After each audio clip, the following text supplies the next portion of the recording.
Tonight, we're going to step into a world that is far, far colder than your cozy room, though thankfully only in our imagination. The year is somewhere around the 13th century. The sun has long since sunk behind trees rimmed with frost, and the air tastes of wood smoke and iron. You can almost see your own breath rising, curling up in thin silver ribbons as you trudge down a rutted track toward a small cluster of low, wooden huts. This isn't the medieval castle you read about in legends. There are no grand halls here, no roaring banquets, just the humbler world that kept the entire kingdom fed and running. Here, survival isn't some heroic act. It's just habitual. And in the dead of winter, you probably wouldn't make it through this without friends, a good fire, and a remarkable tolerance for damp straw. As you start to settle in, you pull your cloak tighter around you as the path gets rougher under your feet. The wind doesn't just blow here, it scratches against your hood, a kind of nagging, persistent cold. Ahead, the huts are all huddled together, looking like tired animals themselves. Their walls are leaning inward, their thatched roofs crusted over with a thick layer of snow. You can smell the peat smoke mixing with something a little less pleasant. Manure, damp wood, and that sour tang of humanity all pressed together. It's not a romantic scene, not yet anyway. But you're not here for comfort. You're here to understand how people once endured the kind of cold that could freeze a river solid for months on end.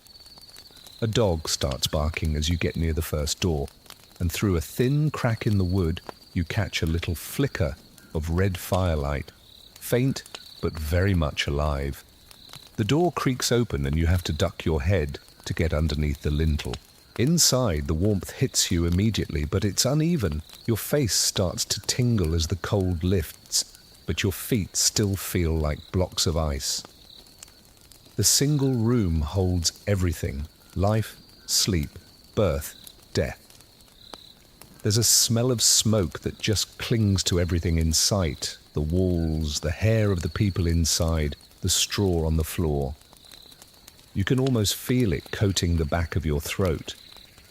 A family moves around you, 3 generations at least, plus a pig that's nosing around in the straw at your feet. The roof beams hang low enough that you could easily bump your head. Soot stains the rafters like forgotten clouds floating overhead. It's dark in here, except for the flicker coming from a small, open hearth near the center of the room. The fire doesn't blaze, its size is carefully managed. Every single ember is precious. Firewood, after all, is often harder to find than food. Peasants would spend entire days just collecting sticks from hedgerows, risking punishment for taking anything that belonged to the Lord's forest. You crouch a little closer, feeling the sting of the thaw as it returns to your fingers.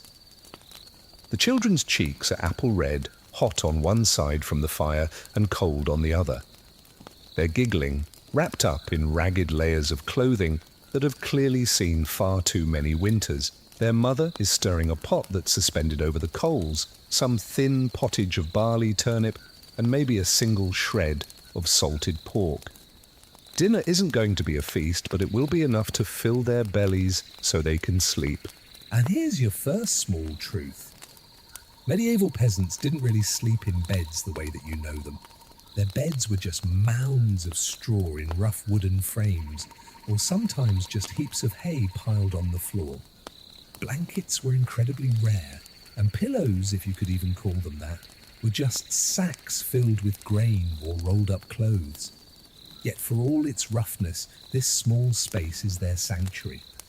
The walls, made of timber and daubed with mud, creak in the wind like tired old bones, but they keep the snow out for the most part. It's a curious little historical fact that many of these huts didn't have chimneys. The smoke from the hearth would just drift upward, curling between the rafters and slowly escaping through the thatch. It sounds miserable, but that smoke actually kept insects away, preserved the meat that was hanging from hooks, and even helped to seal the wood against the damp. The family breathes it in all night long, their eyes watering, their throats raw. Still, they know the difference between simple discomfort and real danger. When the smoke thins out, it means the fire is dying, and that's when the frost creeps in like an unwelcome spirit. You shift over to the corner, where bundles of herbs are hanging from a beam: sage, rosemary, maybe a little wormwood. Their scent is sharp and sweet, fighting back against the musk of the pig. These herbs aren't just for cooking. They are charms against sickness, little tokens of stubborn hope. Historians still argue about whether peasants truly believed the herbs had magical properties, or if they simply knew their medicinal worth by intuition. Either way, they worked with what they had. As your eyes adjust to the gloom, you start to notice the uneven walls patched with whatever materials came to hand. Animal dung, straw, even scraps of cloth. Each and every repair tells a story of survival. Outside, the wind whips across the frozen fields. The sound it makes, like a low moan or a distant sea, seeps in through the cracks in the walls. You understand now why everyone crowds so close together when nightfall comes. The hut isn't just a house. It's a womb protecting them against the world. In the corner you spot a small wooden chest, which is a rare and valuable thing. It holds the family's best possessions: a comb carved from bone, a wooden spoon polished smooth by years of use, maybe a small bit of cloth dyed a fading blue. Luxury here isn't about gold, it's about having something that isn't immediately essential to your survival. And in the heart of this winter night, survival is the only thing that's constantly on their minds. As the family finishes their meal, the room quiets down. The children's laughter fades into whispers and then into yawns. You hear the father murmur a short prayer, half gratitude, half plea. Outside, a rooster gives a confused cry into the darkness. The mother adds another stick to the fire, watching as the flame licks it greedily. You can see her lips moving, maybe counting, or perhaps planning tomorrow's work. Fetching water from the frozen stream, mending the thatch, milking the cow if it's still alive. Then a silence settles in, thick, heavy, and somehow comforting. You feel that first pull of drowsiness, that ancient instinct to rest when the darkness presses in close. The dog circles twice, then lies down by the door, its nose right up to the crack where the cold seeps in. Its breath fogs up faintly in the air. The fire hisses softly, and you begin to feel the weight of centuries sliding across your eyelids. One quirky little tidbit before you drift any further. In some northern villages, people would mix soot and animal fat into a kind of crude insulation, smearing it along the walls and under the roofs to trap the heat. It sounds grotesque, but it worked, just barely. Imagine sleeping underneath layers of smoke-soaked straw, the air thick and bitter around you. Yet you'd be knowing that just beyond those walls the world could kill you in a matter of minutes. As you lie there beside the imagined warmth, your heartbeat starts to slow. You feel the rhythm of the medieval night, the quiet labor of just keeping alive. There are no clocks, no alarms, no low hum of electricity. Just the breath of those around you and the distant groan of the frozen forest. Tomorrow will bring toil, yes, but for now, in this smoky, flickering hut, sleep comes like a mercy. You can almost hear the soft chorus of snores, the pig's gentle grunt, the wind's lullaby. Somewhere in that darkness, a single spark of an ember glows, tiny, persistent, eternal. You close your eyes and the chill finally recedes. This is where the story truly begins. The fire sighs, sinking lower as the night stretches onward. You feel the walls tighten around you, not from a sense of fear, but from familiarity. The wooden hut is alive in its own quiet way, expanding and contracting with the cold. You just sit there, tracing the lines of the rough timber with your eyes, each one hand-hewn by someone long gone, someone whose calluses were thicker than your winter gloves. The boards aren't uniform. You can see faint shimmers in the gaps where the wind threads through, whispering secrets of the frost outside. You can almost smell the wood's memory, the sap that has long since dried, the smoke absorbed from hundreds of nights just like this one. You shift your gaze across the small space. The hut is just one room, but it contains an entire world. There are no dividing walls, no real privacy, just zones. One for cooking, one for sleeping, and one for storing what little grain hasn't yet been eaten by the mice. In the far corner, the family's tools are leaning in an exhausted pile. A hoe, a wooden rake, a dull scythe. Every single one of them will return to the field when the thaw finally comes. But for now, the tools rest too. Even iron needs its sleep. You can almost taste the air. It's thick with soot, warm and close right near the fire, and freezing just a step away. The floor beneath you isn't flat, but matted straw laid over packed earth. That's not laziness, it's practicality. Wooden floors were rare and incredibly expensive. Mud floors keep the heat in, even if they steal the dignity from your socks. Every winter, families would spread fresh straw, not for comfort, but to soak up the moisture and the filth. When it turned black, they would sweep it out and lay down another layer. The smell? It's earthy, animal, real. A mainstream historical fact drifts to your mind. Most peasant huts in medieval Europe had no windows, just a small hole that was covered with an oiled cloth or a wooden shutter. Glass was a luxury that was far beyond their reach. During the coldest months, that hole stayed shut, trapping both the smoke and the heat in equal measure. You'd cough, your eyes would sting, but the air inside was still warmer than the wind that could flay bare skin in minutes. People learned to live in a perpetual twilight, seeing by the fire's pulse and the moon's grace. The family around you moves with a slow, practiced coordination. The father sits, sharpening a knife against a whetstone, the rhythm steady, almost meditative. The mother is patching a garment, her needle glinting in the firelight. The children are huddled near the pig, giggling at its grunts, pressing their tiny hands against its coarse bristles. The animal doesn't seem to mind. Warmth is warmth, whatever shape it takes. There's a simple logic in the design of this hut. It wasn't built for beauty, but for endurance. The low ceiling traps the heat. The thatch above, as thick as an arm's length, keeps out the snow. The walls, coated with a mix of mud, straw, and dung, hold the warmth much better than bare wood ever could. It's the architecture of pure necessity. You can almost hear the reasoning echo across the centuries. If it keeps the wind out, it's good enough. You let your gaze wander along the walls again, and you spot something odd, a crude symbol that's been carved into the timber near the door. It's a circle with a cross inside of it. The father catches you looking and just shrugs, half smiling. It keeps the night spirits out, he might say, if he could speak to you across time. That's the quirky little tidbit of this scene. Peasants would often scratch or burn protective marks known as witch marks into their homes to ward off evil or misfortune.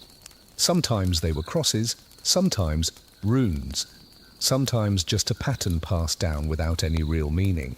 Historians still debate whether these symbols reflected a deep belief or just simple habit. After all, when every single night feels haunted by the cold, you cling to any comfort you can carve. You notice a second hearthstone, blackened and cracked, that's been shoved up against the wall. Maybe it belonged to the grandparents before the roof collapsed years ago. In this age, people rebuilt rather than replaced. Wood was scavenged, nails were straightened, and rope was reused until it turned to dust. The hut, in a sense, is a living palimpsest, with layers of survival written one over another. From outside, a low howl cuts through the silence, a wolf perhaps, or a dog that's gone feral. The children freeze, the pig snorts and burrows deeper into the straw. The father lifts his head, listening intently. But after a moment, the sound fades away. The mother murmurs something, maybe a charm, maybe just for comfort, and the rhythm of the night returns. You let your thoughts wander. How many winters has this family endured? 5? 10? The average peasant life was short, 30 or 40 years at best. Yet each generation left behind a hut, a few bones, a name in no record book. And still they survived. You wonder, almost wistfully, how different they really are from you. Both you and they crave warmth, safety, and rest. The trappings change, but the longing never does. Your eyes follow a wisp of smoke as it curls through a crack in the roof. It glows faintly orange in the firelight before it fades into the darkness. That's the hut's exhale, the smoke rising up like a prayer. There's something mesmerizing about its rhythm. Inhale, exhale, the steady breath of the shelter itself. You realize that this single room, cramped and crude as it is, holds everything a peasant could possibly want in the middle of winter. A fire, a family, and a roof that doesn't leak too badly. But comfort is a relative term. You shift closer to the wall, and the frost creeps under your cloak from where the mud meets the ground. It's astonishing how thin the line is between inside and outside, a misplaced step, a slightly wider crack, and the cold winds. In some northern regions, families even built sleeping lofts, small platforms right under the thatch, to catch the rising heat. It sounds clever, but imagine waking up with snowflakes drifting down through the roof. You'd pull your straw blanket tighter, mutter a curse at the weather, and roll back into the warmth of the bodies beside you. Historians still argue about whether huts like these truly stayed warm through the night. Some claim that the fire's embers and the shared body heat were enough. Others suggest that peasants endured temperatures that were barely above freezing, wrapped in layers and prayers. The truth probably lies somewhere in between, never cozy, never comfortable, but always survivable. Humanity, after all, is very good at adjusting to misery. You shift again, and a tiny sound catches your ear, the crackle of sap bursting in the fire. It's the hut's lullaby, the sound that tells you all is well. Outside, the frost thickens on the thatch, glittering faintly under the moon. The world beyond is silent, suspended. Inside, the family finishes their tasks one by one, slipping into their nests of straw. The mother lies down last, curling an arm around the smallest child. The fire shrinks to a smoulder, its glow licking the edges of the walls like a slow heartbeat. You realize you've been holding your breath, as though you didn't want to disturb them. There's a certain holiness in this simplicity, a reminder that even the poorest of lives hold rhythm, care, and endurance. You breathe out slowly, letting the air fog up in front of you. Your eyelids grow heavy. The smell of wood smoke, the faint rustle of straw, the muffled snore of the father. Each sound folds into the next until they all blur into something that feels close to peace. You're a part of the hut now, a part of its heartbeat, its sigh, its warmth. The wind outside claws at the roof, but it can't get in. And for tonight, that's enough. The last embers glow like tired eyes as you stir from a half-dream, realizing you've been lulled by the steady rhythm of crackling wood. The air feels denser now, warm close to the hearth, but sharp and metallic over by the door. You reach out a hand, feeling the faint tremor of heat on your palm, as if the fire itself is breathing in the hush of that small wooden hut. The hearth is the heart, beating slow and soft all through the night. The hearth isn't just a practical invention, It's a shrine to survival. Generations have squatted beside it, rubbing their hands raw over these same stones, whispering prayers to saints and spirits that the flame would last until morning. It's said in manorial records that a fire left to die could doom a family. You didn't just simply light it again. Tinder and dry wood were far too precious. You'd have to borrow a flame from a neighbor, carrying it home in a smoldering bundle of moss. Imagine trudging through the snow at midnight with that fragile light cupped in your hands.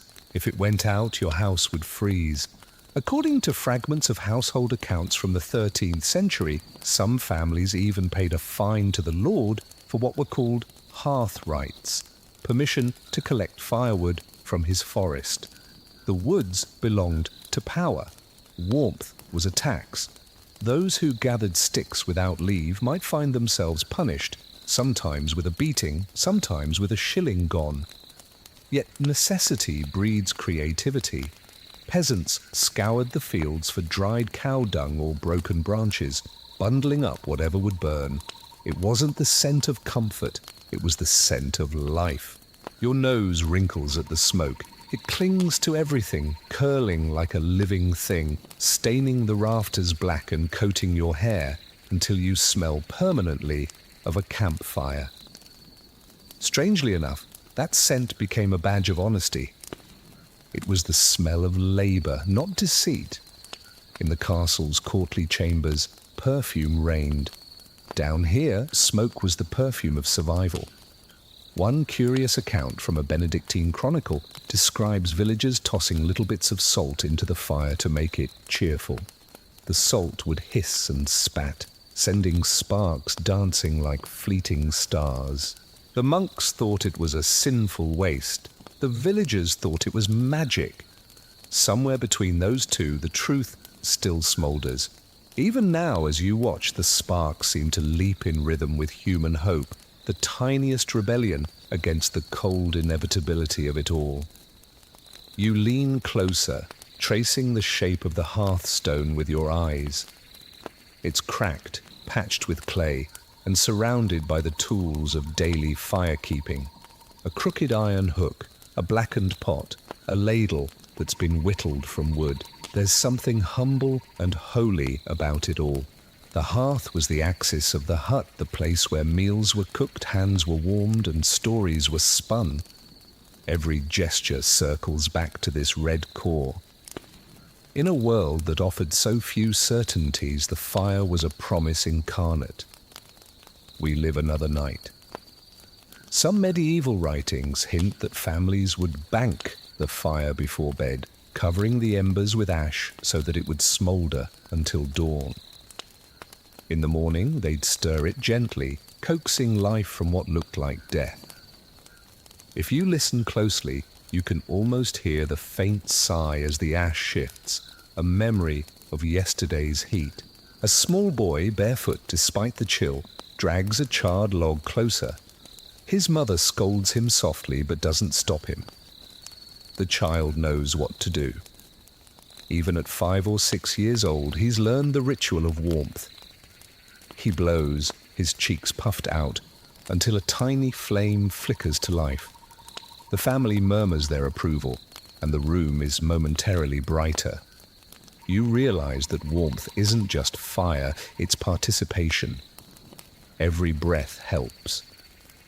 Modern historians remain divided about whether medieval peasants truly understood how to ventilate these huts properly. Some argue the smoke was tolerated, even welcomed for its insect-repelling gifts. Others suggest that clever design, small roof holes, angled beams, let just enough air flow to keep the family alive without losing all the heat. Whichever side you believe, the result is the same, a delicate balance between suffocation and freezing. The medieval world lived on that knife's edge. Your eyes wander to the soot-stained ceiling. The beams glimmer faintly as though the dust has become starlight. The smoke curls upward, tracing invisible stories on the wood. In a way, those stains are history itself. Years of breath, cooking, warmth, and despair have been fossilized above your head. If you could read them, they'd tell of births, deaths, and winters even harder than this one. It's a little-known fact that many households would carry embers from one home to another during festivals like Candlemas. The act symbolized continuity, the unbroken chain of flame passed through the seasons. To let your hearth go cold was to invite misfortune. To keep it burning meant luck, fertility, and protection.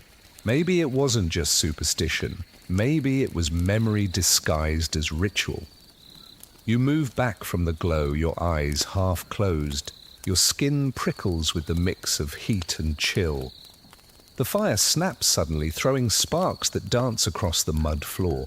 For an instant, the whole hut flashes into color, the copper of the mother's hair, the dull red of the father's tunic, the faint blue thread that's been mended into a blanket. Then the light sinks again, settling into that familiar half-dark, where time slows down. Beyond the door, the wind hums a long, mournful note. Inside, the fire answers with a soft sigh.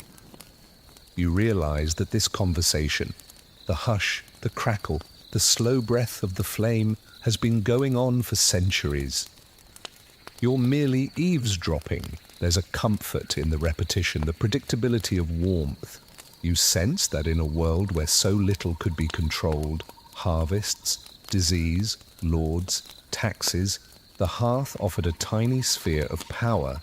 You could tend it, shape it, guard it, lose everything else, but if the fire still burned, the story continued. A final spark leaps, hisses, and dies. The smell lingers, soft and sweet now, like the end of a candle. You stretch your legs, the straw rustling beneath you, and feel that slow, heavy pull of drowsiness once more. The hut breathes with you, its rhythm sinking into your own. Outside, the frost grips the world, unrelenting.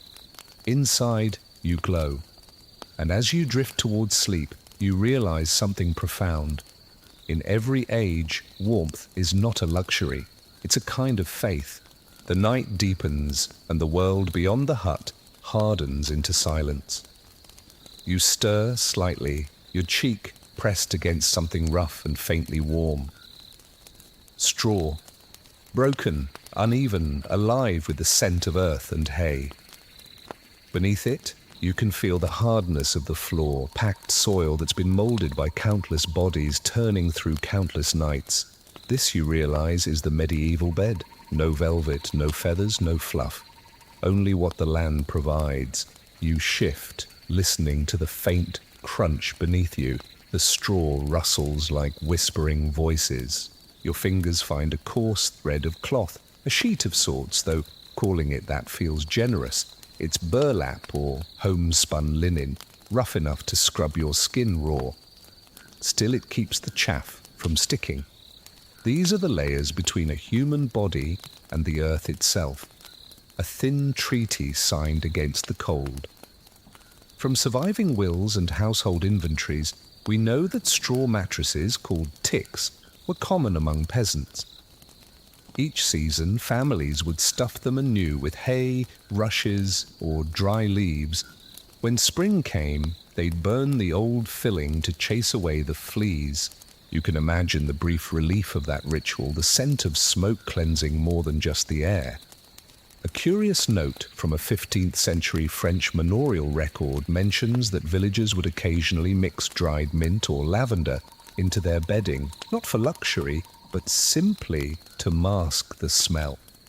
Those herbs, brittle and fragrant, gave the illusion of cleanliness in a world where washing linen in the winter was nearly impossible. You can picture it, the faint ghost of summer hidden under every sleeper's head. Your body grows heavy, yet your mind stays alert. You trace how each layer of cloth and straw acts as a kind of armor against the frost. Above you, a blanket, more a patchwork of rags than anything resembling comfort, rests over your shoulders. The wool is coarse and uneven, and it pricks at your skin. The warmth it offers is uneven too, hot at your chest, cold at your feet. But warmth isn't measured here in degrees, it's measured in how much of you stop shivering. Archaeological digs have unearthed fragments of such woolen textiles, stiff with lanolin and soot, and they tell of spinning wheels humming in smoky corners, of women twisting thread from sheep's fleece, of men trading surplus wool for salt or ale. Every fibre you feel beneath your hand carries the story of labour and survival. There's a surprising trick to peasant comfort: proximity. The family doesn't sleep apart but pressed together, a jumble of limbs and breathing. The warmth of another body is as essential as the blanket. You might think it claustrophobic, but here, intimacy is insulation. The pig at the foot of the straw pile adds its own steady heat, snorting softly, unaware that it's as vital as the hearth itself. Some folklore suggests that villagers believed animals shared not just warmth, but a protective energy during the night. A cow's steady breathing could ward off evil. A dog's body heat signaled luck. Whether you believe in superstition or thermodynamics, the effect is the same. No one sleeps alone if they can help it. Not every sound is peaceful, though. The night is filled with small irritations: the squeak of a mouse behind the chest, the twitch of straw against bare feet, the damp sigh of the thatch dripping slightly from melted frost. You turn, searching for a comfortable spot, and realize there is no such thing, only positions of slightly less discomfort. And yet, sleep finds you anyway. One parchment from an abbey ledger records that peasants would occasionally place a plank of wood or an upturned crate at the head of the straw bed to serve as a pillow. Hard, yes, but it lifted the head above the floor's draught and perhaps deterred crawling pests. You test it in your imagination and smile wryly. Comfort here is a luxury of comparison. Scholars who study medieval domestic life remain unsure whether straw bedding was replaced regularly or simply added to. Some argue that families layered new straw over old until the floor itself rose by inches. Others believe the constant smoke kept vermin from overrunning it entirely. Either way, the result is the same: a bed that remembers everyone who's ever slept upon it. You glance around the dim interior, the shapes of the sleeping figures barely outlined by the last glow of the embers. A child murmurs something in a dream. The mother shushes him, half asleep herself. The rhythm of their breaths overlaps, forming a slow, soft harmony. The scent of wool, smoke, and humanity thickens, not unpleasant, simply dense like life itself. Outside, the frost creeps higher on the walls. Inside, your body adjusts. The straw crackles when you shift your weight, but the sound is oddly soothing, like the murmur of leaves in summer. You feel yourself sinking, not into softness, but into surrender. And then you notice the faintest thing, a beam of moonlight cutting through a chink in the wall, silvering the straw at your feet. It's a cold light, indifferent, yet it touches you gently, a reminder that the world beyond this hut still exists. Somewhere out there, snow stretches across the fields, the village sleeps, and wolves pace at the edge of the woods. But in here, wrapped in rough cloth and shared warmth, you feel untouchable. It's humbling, really. The comforts you take for granted, a mattress, a pillow, clean sheets, are all absent. Yet you find yourself drifting toward rest anyway. You realize that comfort is partly perception, partly gratitude. The peasants of these wooden huts might have called it a blessing simply to wake up alive. The pig snorts once more, rolling in its straw. A log in the hearth collapses with a soft sigh. You feel the air shift, cool against your cheek, then settle again. For a moment, the entire hut feels like one living creature, breathing, creaking, dreaming. You close your eyes, letting that sense of quiet endurance pull you deeper into the night. Morning never truly arrives in winter. It simply fades out of the darkness into a weaker shade of grey. You wake to the soft sounds of a world stirring from a shared exhaustion. The straw beneath you crackles faintly as someone shifts, and a child coughs from the corner, a dry little bark that's quickly swallowed by sleep. The air is damp now, touched with the smell of ashes and the faint, sour tang of boiled grain left in the pot overnight. Before the day can begin, there is the ritual, the nightly routine reversed in slow motion. The mother stirs first. It's always the mother. She pushes back the rags and rises from the nest, her breath visible in the gloom. She checks the fire, still faintly alive beneath the ash, and pokes it with an iron stick. A red glow answers her, fragile but obedient. With a practiced hand, she feeds it a curl of straw and a splinter of wood. The flames lick upward, as though they're waking too. You sit up slowly, feeling the stiffness in your limbs. The floor is colder now, the heat from the night spent, and the hut itself seems to groan in protest. A rooster outside announces nothing new, just another day that feels the same as the one before. You draw your cloak tight, your shoulders hunched, and watch as the room reshapes itself around the living. According to estate records from the late 14th century, a peasant's daily life began and ended with the care of their fire and their animals. Before sleep, they would bring their livestock indoors, chickens in woven cages, goats tied to posts, sometimes even the family cow, heavy-eyed and steaming from the cold. The logic was simple. A beast's warmth was worth more than the space. You glance toward the far end of the hut and see the cow chewing lazily, the faintest plume of vapor curling from its nostrils. Its body heat radiates into the room, invisible yet essential. In a half-forgotten folk saying recorded by a village priest, people claimed that the cow's breath blesses the dreamer. Whether it was superstition or gratitude, it captures the truth. Animals and humans were partners against the winter. There was no hierarchy, just mutual need. The family moves as a unit, each one performing a silent, inherited task. The father crouches by the door, pressing a rag into the cracks where the wind sneaks in. The children gather kindling from a pile near the wall, sticks so small and damp that the fire hisses when they touch it. The mother ladles out what's left of last night's meal, adding a splash of water to stretch it further. This isn't breakfast, it's endurance in a bowl. One curious detail appears in a few medieval household guides. Families were advised to close their hut's single door at sundown, not only for warmth, but for spiritual safety. Night was believed to be when the spirits wandered, restless souls, fairies, or thieves. Some would nail sprigs of holly or rowan above the lintel for protection. Whether out of faith or habit, the ritual persisted through the centuries.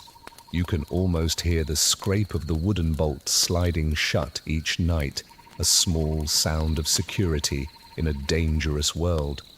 Today, as they prepare for sleep once more, the same steps unfold in reverse. The chores of the day are done. The sky is already bruising towards twilight, and the cold is thickening again. The family gathers near the hearth, their conversation soft, their movements slower.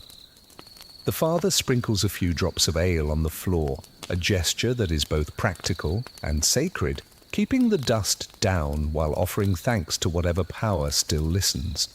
From the hut next door comes a low laugh carried faintly through the walls. Community doesn't sleep far away. Even privacy here has a texture. You can feel your neighbor's presence like a warmth radiating through the air.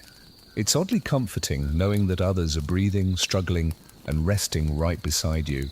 Each hut is a heartbeat in the same frozen organism of the village. It's believed from fragments of parish records that peasants often shared lullabies while preparing for bed, half prayer, half song. The words varied from region to region, but the tone was universal, steady, repetitive, designed to quiet the mind. You can imagine the mother humming now, her voice low and rough from the smoke, carrying an ancient melody that smooths the day's sharp edges. The children's eyes droop, their bodies leaning unconsciously toward her warmth. There's something ceremonial about how they prepare to rest. The door is checked again. The embers are covered with ash, preserving them until morning. The family crosses themselves, murmuring words that blend Latin and their local dialect, a spell against hunger, against the night. Sleep isn't leisure, it's an act of faith. Researchers studying medieval daily rhythms often note how the darkness defined existence.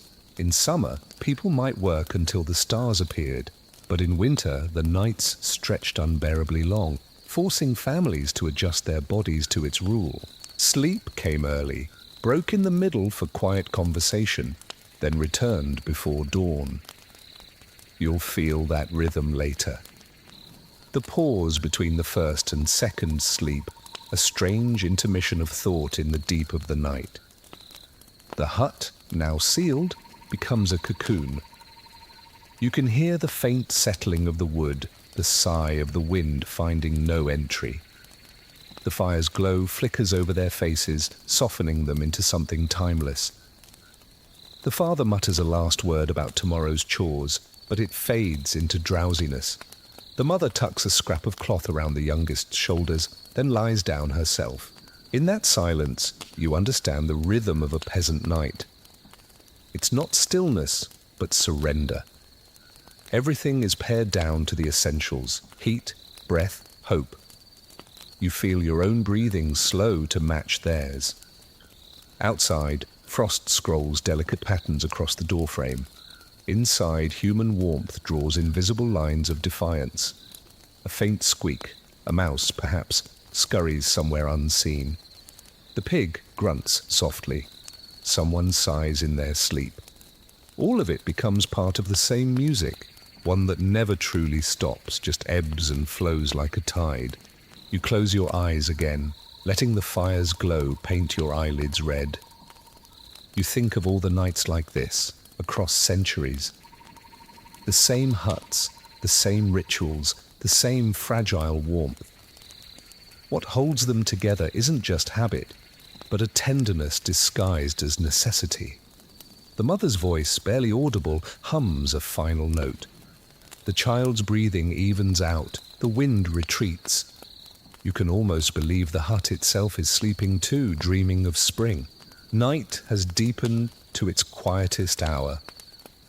You lie awake, your breath mingling with the faint rhythm of the others sleeping around you. The air is thick, carrying the scent of straw, smoke, and animal musk. A single ember glows in the hearth, pulsing faintly as if the hut itself still breathes. You listen, and the soundscape of a medieval night slowly unfolds. At first, it seems like silence, but it isn't. The hut murmurs in its sleep. You hear the wood creak, a slow settling of beams adjusting to the cold. A soft thud marks the fall of snow sliding off the roof. Somewhere beneath the straw, a mouse rustles, its tiny paws like whispers. Beyond the door, the wind sighs, threading through every crack. Each gust is a reminder that winter never truly leaves. If you listen harder, the village itself begins to speak. Distant dogs bark at shadows. A rooster, confused by the moonlight, crows too early. In another hut, someone coughs. The sound travels through the still air, as if the night has stretched itself thin just to carry it. The village feels alive, though every soul is half dreaming. Records from manorial courts mention that noise after dark could be a cause for suspicion. The quiet of a winter night was sacred, and loud disturbances might lead to gossip or even accusation. People valued peace because it was fragile and because the dark held enough mystery without human interference. One curious finding from rural chronicles describes how sound traveled differently in the frozen air. Voices carried farther, footsteps echoed against the frost-hardened soil, and even a single door closing could seem like a hammer strike. In such stillness, privacy was impossible. Every secret was public, every movement known. Yet somehow that closeness bred trust as much as it did tension. Your ears follow the cadence of the hut again. The pig snorts and shifts, releasing a puff of warm breath that smells faintly of hay. A child murmurs in his sleep, a dream slipping out in a half word. The mother turns, her linen rustling softly. All of these noises blend into a kind of music, the lullaby of survival. If you grew up with it, it would be comforting. The human mind can learn to love any rhythm that repeats often enough. Contemporary scholars examining rural acoustics believe that these environments shaped how people thought about silence. Modern quiet is absence. Medieval quiet was texture. It had sound within it, the fire, the wind, the breath of livestock. To the medieval ear, complete stillness would have felt wrong, even frightening, as though the world had stopped turning. You open your eyes again, watching the faint shimmer of light from the hearth. The smoke drifts upward, tracing a slow, sinuous line that fades into the darkness above. It carries the scent of burning oak and peat, the kind of smell that stays in your hair for days. You think about how, centuries later, when archaeologists uncover remnants of soot on old rafters, they find stories encoded there. The rhythm of daily fires, the chemistry of survival. A curious note from an abbey letter recounts a monk's winter visit to a village, describing the unending music of peasant huts. He wrote that the sounds reminded him of the sea, each murmur, another wave breaking in miniature. Perhaps he was right. Lying here, you can almost believe you're afloat in some quiet ocean of warmth, carried along by the breath of others. Occasionally, the wind pushes harder, rattling the door latch. The father shifts, half waking, reaching for a stick by the fire, but then the gust fades. You feel the small tension pass through the room, a collective holding of breath. In the countryside, the night was both an ally and an adversary. It brought rest, but it also brought the fear of thieves, wolves, or unseen spirits wandering the paths. Villagers often whispered charms before sleep, short phrases meant to keep harm outside the walls. It's said in certain local traditions that the first sound heard upon waking, be it a bird, a bell, or the sigh of wind, foretold the tone of the day. The medieval world was woven from such quiet omens. Every noise meant something.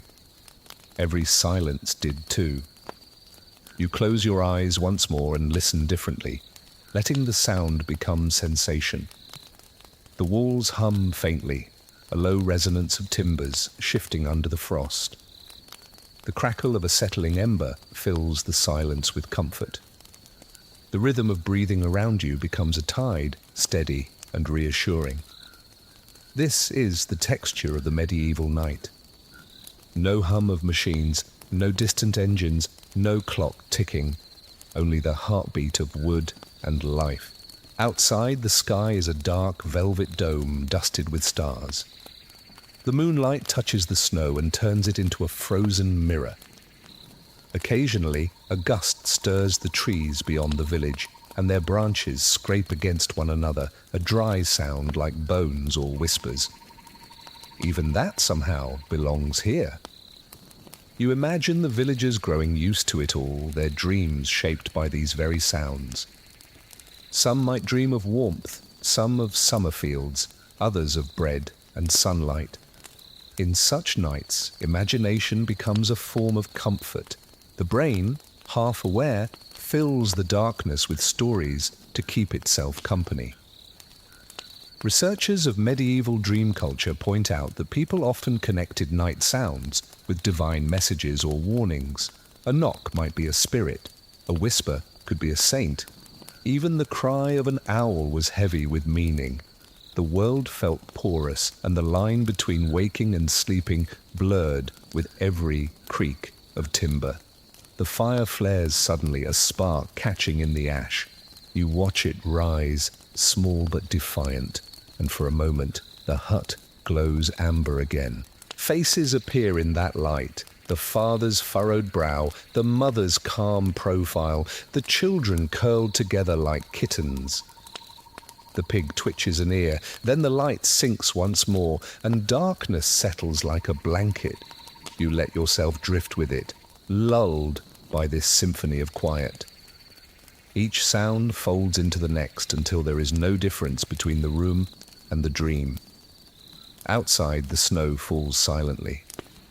Inside, the hut keeps its steady hum, and you, lying there, begin to understand that this is not mere silence at all. It is life whispering softly through wood and winter. The darkness has a texture now, soft and steady, like velvet pressed against your eyelids. You are half asleep, hovering in that curious space between dream and waking. The fire still breathes faintly, a small orange glow beneath its blanket of ash. Around you, the family lies quiet, lost in their private worlds of sleep. The wind outside moans low through the frozen fields, and for a moment, you could believe the entire world is dreaming with you. Dreams in the medieval night were not private matters. They were messages, warnings, or sometimes punishments. People spoke of them in the morning as if they had been shared visions, pieces of another realm slipping into this one. The line between sleep and faith blurred easily. You can almost hear the murmurs that might have followed breakfast. A neighbor saw the Virgin in her sleep. Another dreamt of wolves circling the churchyard. Someone else woke certain that a distant cousin had died. According to preserved sermon notes from the 12th century, priests often warned against trusting dreams too much. They might be divine, but they might also be demonic, tricks of hunger or cold. Imagine the confusion of a peasant whose dream felt more real than the waking world. Was it prophecy or folly? The church said one thing, the hearth another. In the close air of this hut, dreams carry the scent of smoke and straw. You close your eyes, and the shapes behind your eyelids flicker like the embers in the hearth. You see images that are not yours. A frozen river, a loaf of bread that never ends, a summer field where the wheat bends without breaking. Perhaps they belong to the people beside you, fragments of their longing passing through the thin fabric of sleep. A curious note from a collection of English folk tales tells of a woman who claimed her dreams changed with the direction she slept. Facing east brought holy visions, facing west brought nightmares. The logic is poetic rather than scientific, but you can imagine her adjusting her position every night, seeking comfort in geography more than in reason. You turn slightly on the straw, the sound muffled but distinct. The air tastes different now, warmer near the ground, colder near the roof. The fire's faint smoke moves slowly, curling through the dark. Somewhere in the corner, the cow exhales a heavy sigh. The smell of hay mixes with the lingering scent of boiled grain, and together they form an oddly soothing perfume of survival. Medieval people often believed that dreams were influenced by what you ate before bed. Heavy food led to troubled sleep. Pious meals brought peace.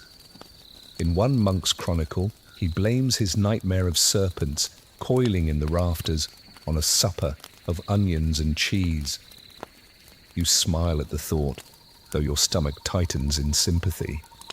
Hunger and fear share a border, and both live inside this same hut tonight. Your mind drifts back toward the images that float beneath your consciousness. You feel a soft pull, as though the dark itself is trying to speak. Perhaps this is what medieval peasants felt every night. Not loneliness, but connection. A thin thread tying the living to something vast and unseen. The dream is a conversation, not an escape. Researchers who study sleep patterns in pre-industrial societies suggest that the stillness of such nights deepened the quality of dreaming. Without artificial light, without interruption, the human brain wandered further, inventing landscapes rich with sound and sensation. In a way, each dream became a private journey through a world shaped by firelight and frost. The child beside you shifts suddenly, murmuring something you cannot catch. His hand twitches, brushing against the straw. His mother, half asleep, places her palm gently over his and whispers a few words that sound like a prayer. Then quiet again. You can feel the tenderness in that gesture, something ancient and ordinary. A faint draft slides across your cheek. You imagine it as the breath of the night itself, curious to see what these fragile creatures are dreaming about. Outside, the snow thickens, the stars are hidden, the village is sealed in silence. Yet inside every hut, minds are alive, weaving visions from hunger and hope. There is one recorded debate among early scholars about whether dreams came from within or without.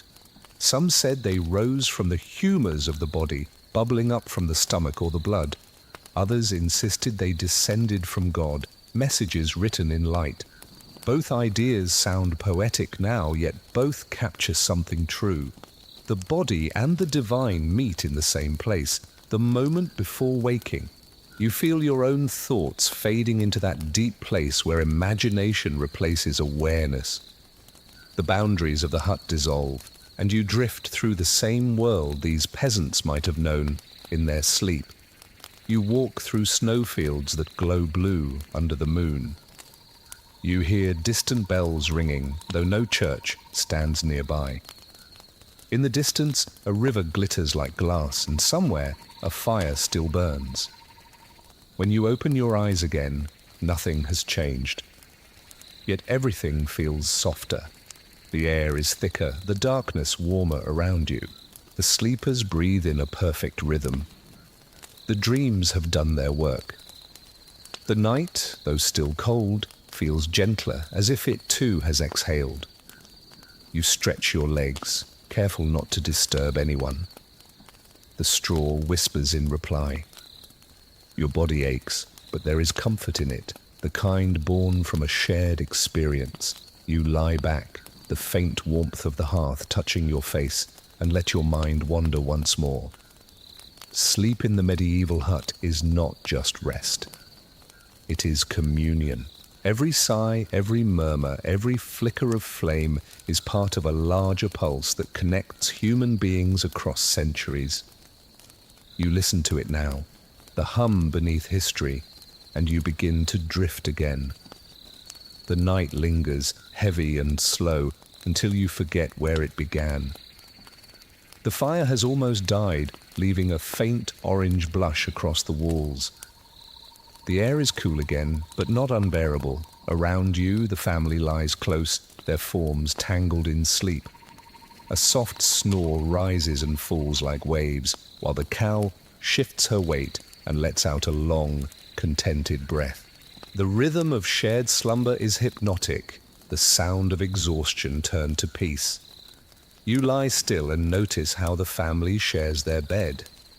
There is no clear line dividing one sleeper from another, only a cluster of warmth bound by necessity. The father and mother sleep nearest the fire. The children press in between them, small bodies curled like commas in a sentence that never ends.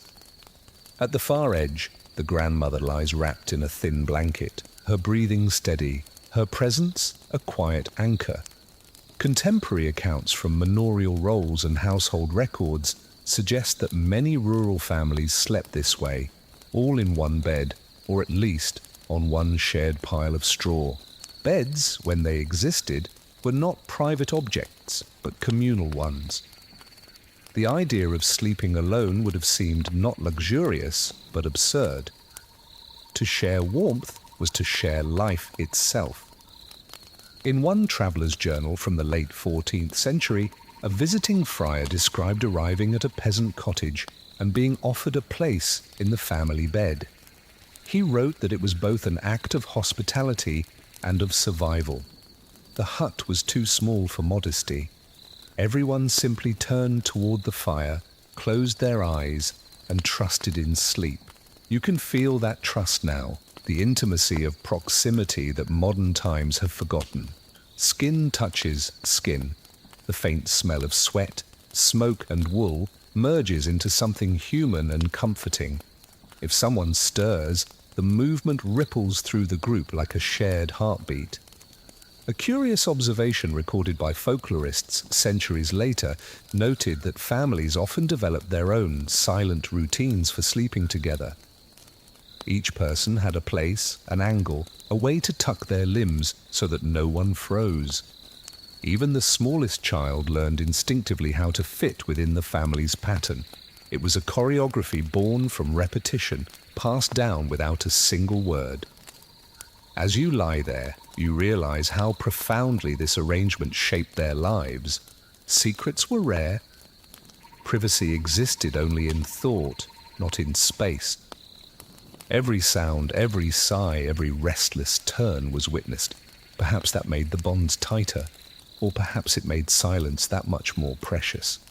Archaeological evidence from preserved peasant dwellings shows the remains of large wooden frames filled with straw, sometimes wide enough to hold 5 or 6 people. These were not beds in the modern sense, but platforms of sleep built for endurance. You can picture one now, rough-hewn planks creaking softly under the weight of a family that knows each other's warmth better than their own reflection. The grandmother stirs and mutters something that sounds like a prayer. Her hand moves to touch the child beside her, and he sighs softly, drifting deeper into his dream. You notice how the entire group unconsciously adjusts to make room for her. It is like watching a flock of birds shift formation mid-flight, graceful and wordless. There are written fragments from a court record describing disputes about shared bedding when strangers visited. A merchant passing through might rent half a straw mattress for the night, sharing the space with a local family. It was considered normal, even virtuous, to offer warmth to travellers. The phrase "to share the bed and bread" was used to describe charity itself. You wonder what stories and conversations unfolded in such close quarters, how laughter or grief might ripple through the dark like sparks from a fire. Scholars still debate whether this practice fostered greater unity or quietly bred resentment. Some point to the strength of community ties in rural villages, others to the whispered rivalries that lingered between neighbours forced to share space. Whatever the truth, this intimacy shaped both comfort and conflict, stitching lives together in ways that can hardly be imagined now. You shift slightly, feeling the straw tickle your skin. The warmth of the nearby bodies seeps through the rough layers of fabric, spreading slowly until your toes no longer ache. For the first time, the cold feels distant, like a memory fading into mist. It is impossible not to feel grateful for the closeness, even as you long for a breath of cool air. Outside, the wind picks up again, tapping at the wooden planks like a beggar seeking entry. The pig snorts softly, unimpressed. No one moves inside. The rhythm of breathing continues, layered and steady. The hut itself seems to hum with it. You feel your mind drift between waking and sleep once more, caught in the shared warmth that has sustained generations. It is a little-known fact that the phrase "to hit the hay" may trace faintly back to this world.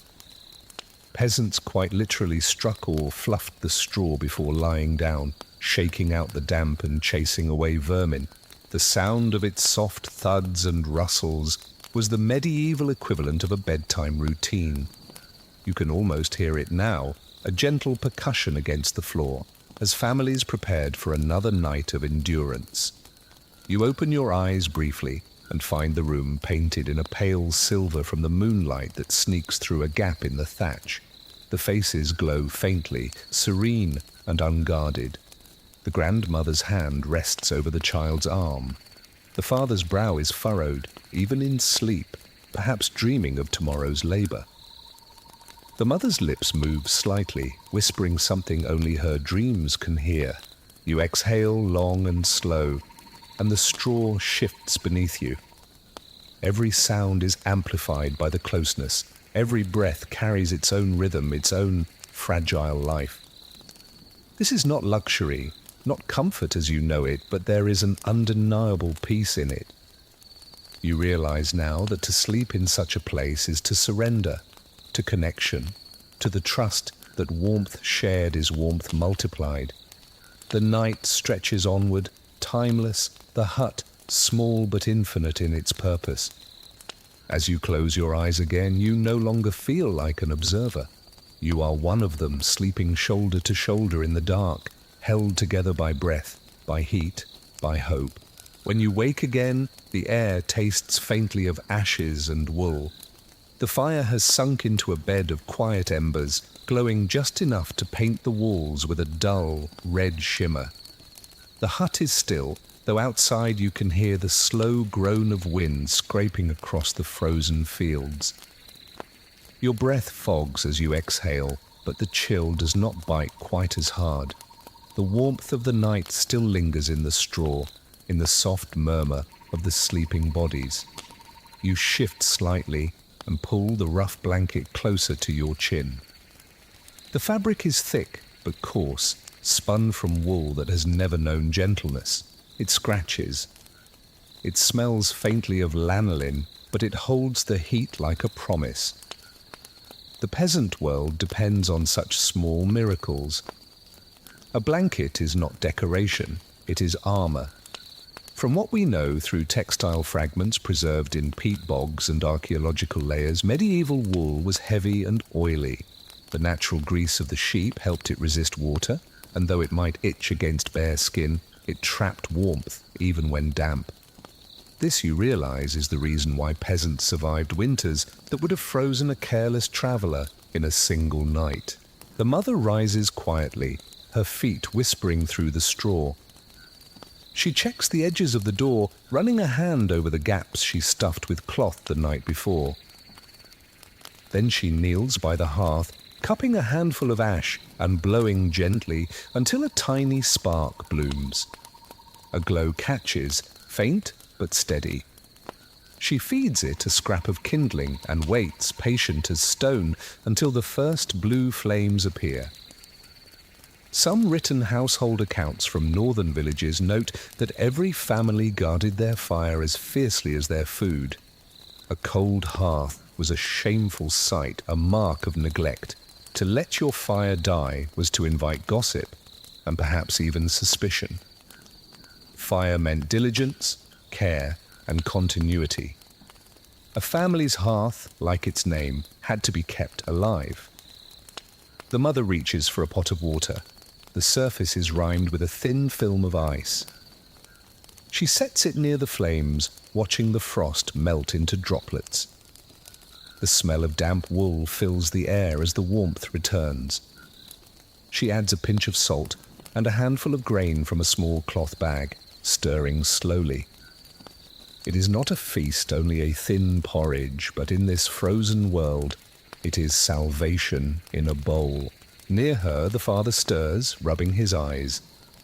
His first gesture is not to eat, but to thank the fire. You can almost hear the small words leave his lips, half prayer, half habit.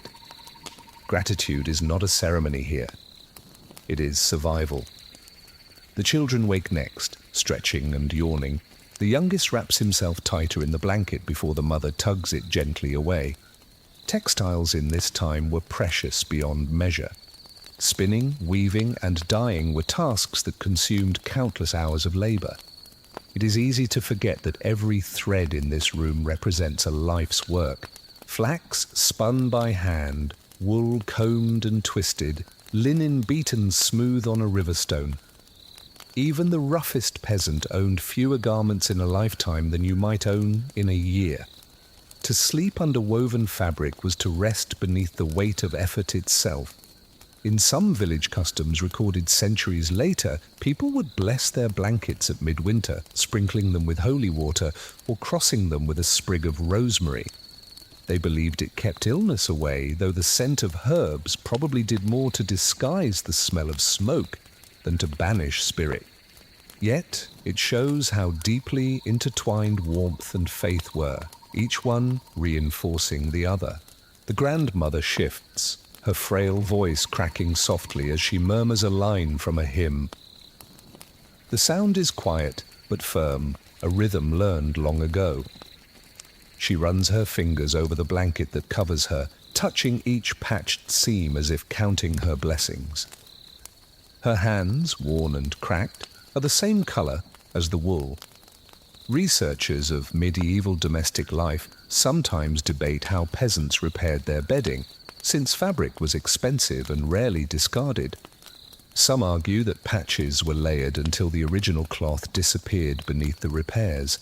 Others think blankets were shared among families, passed down through generations until they became relics of warmth. Either way, these rough coverings outlasted the people who made them. You lie back again, letting the sounds of morning fill the small space. The water in the pot begins to bubble.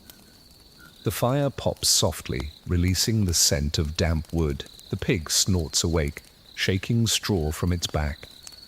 The children whisper to one another, their voices still heavy with sleep. Outside, a distant church bell tolls through the cold, slow and deliberate. The mother ladles the thin porridge into small wooden bowls. The family eats together, sitting on the floor, shoulders touching. There are no spoons for everyone, so they take turns dipping and passing. The warmth of the food moves through them like sunlight. You can see their faces brighten, the color returning to cheeks that have spent too many hours in the dark. It is striking how such simplicity can hold so much meaning. A bowl of hot grain, a coarse blanket, a faint fire, together they make the difference between despair and another day alive. You find yourself strangely humbled, wondering how often you have mistaken comfort for necessity. The mother wipes the bowls clean with a piece of bread, saving every crumb. She looks toward the door, where daylight is seeping through in pale threads. Then she turns back to the fire, her eyes reflecting the glow. For her, this is not luxury, but triumph. The family is warm. The night has passed, the cold outside has not won. You lie still, absorbing the warmth, the rhythm of their morning, the way life continues despite everything. You realize that this rough blanket, heavy with smoke and history, is more than just a piece of fabric. It is an emblem of perseverance, of a faith stitched into fiber. The world outside may be ice and hunger, but under this blanket, there is life. By the time the weak daylight filters through the cracks in the wall, the frost has already begun to thaw inside the hut. Drops of water slide down the beams, slow and uncertain, landing with quiet taps onto the earth floor. The family moves about carefully, conserving their energy. They know that even in daylight, the cold remains, waiting for its next chance to reclaim the room. The smell of ash, sweat, and damp wool fills the air, familiar but somehow comforting. You sit up and watch the father glance at the sleeping corner. The eldest child lies still, shivering faintly despite the blanket. His skin looks pale under the dull light. The mother notices too.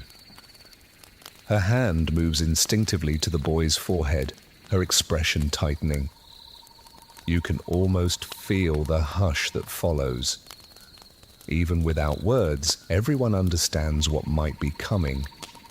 Illness in winter was as common as snow and often just as unstoppable. A simple cough could deepen into something deadly. In a world without doctors or medicine as you know it, every sickness was a negotiation between endurance and luck. The family has seen it before. The mother's eyes close briefly as if in prayer. Then she rises to fetch a small pouch from the shelf above the hearth. Inside are herbs, dried and crumbled, a few leaves of sage, a sprig of thyme, and something that smells sharp and resinous. She crushes them in a wooden bowl, mixes them with warm water, and dips a cloth into the liquid. The steam rises gently, carrying the scent through the room. The boy stirs, his breathing rough but steady. She presses the cloth against his chest, her lips moving silently. One set of monastic notes from a 12th century infirmary mentions how peasants used such herbs for both healing and blessing. Sage to draw out sickness, rosemary for remembrance, thyme for courage. The monks often dismissed these remedies as superstition. Yet many of their own medicines used the same plants. Faith and knowledge were not enemies here. They were simply two languages for the same fear. You watch the father sit by the fire, adding a piece of wood and stirring the coals until they glow. He glances at his son, then at the tiny flame. You can see the arithmetic of survival in his gaze. Food, fuel, strength. Everything must last through the weeks ahead. Winter is not a single season, but a series of tests. A curious entry in a parish register from the 14th century describes villagers lighting candles at midnight when illness struck, believing that the flame's endurance mirrored the patient's fate. If the candle burned straight and true, recovery was near. If it sputtered, death lingered close. The superstition may sound grim, yet it reveals something tender too. The human need to see hope flicker in the dark. The mother hums a low song now, something without words. Her voice is husky from the smoke, but its melody softens the room.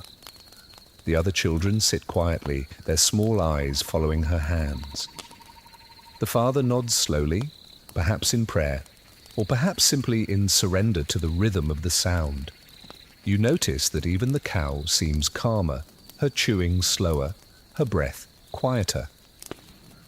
Modern researchers studying medieval health often debate whether the peasants' resilience came from strength or resignation. Some argue they built up immunity through constant exposure.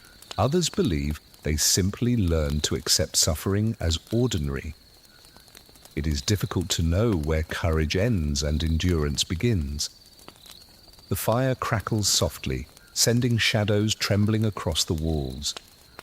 The boy coughs once, then settles again.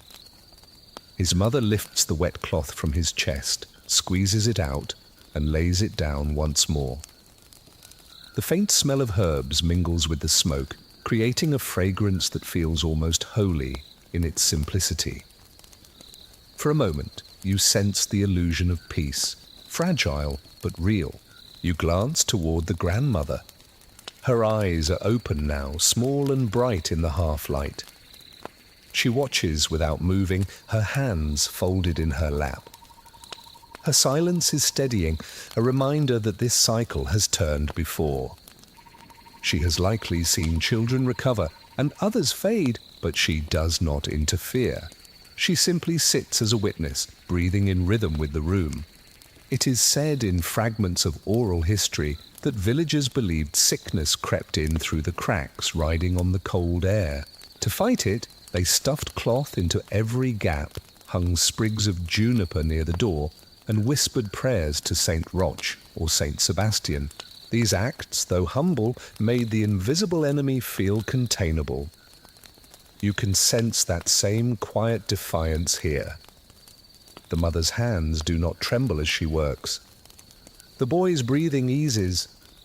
The sound of his cough grows softer. The mother exhales long and slow, and her shoulders drop in relief. No miracle, just a reprieve. The father offers her the last crust of bread, which she accepts but does not eat, setting it aside for later. Hunger, like illness, can wait its turn. You look around the hut, this small world where every sound matters. The fire whispers, the straw crackles, the children murmur in their sleep. The scent of herbs lingers in the air, faintly sweet now that the heat has mellowed it. The moment feels timeless, as fragile as frost on a window.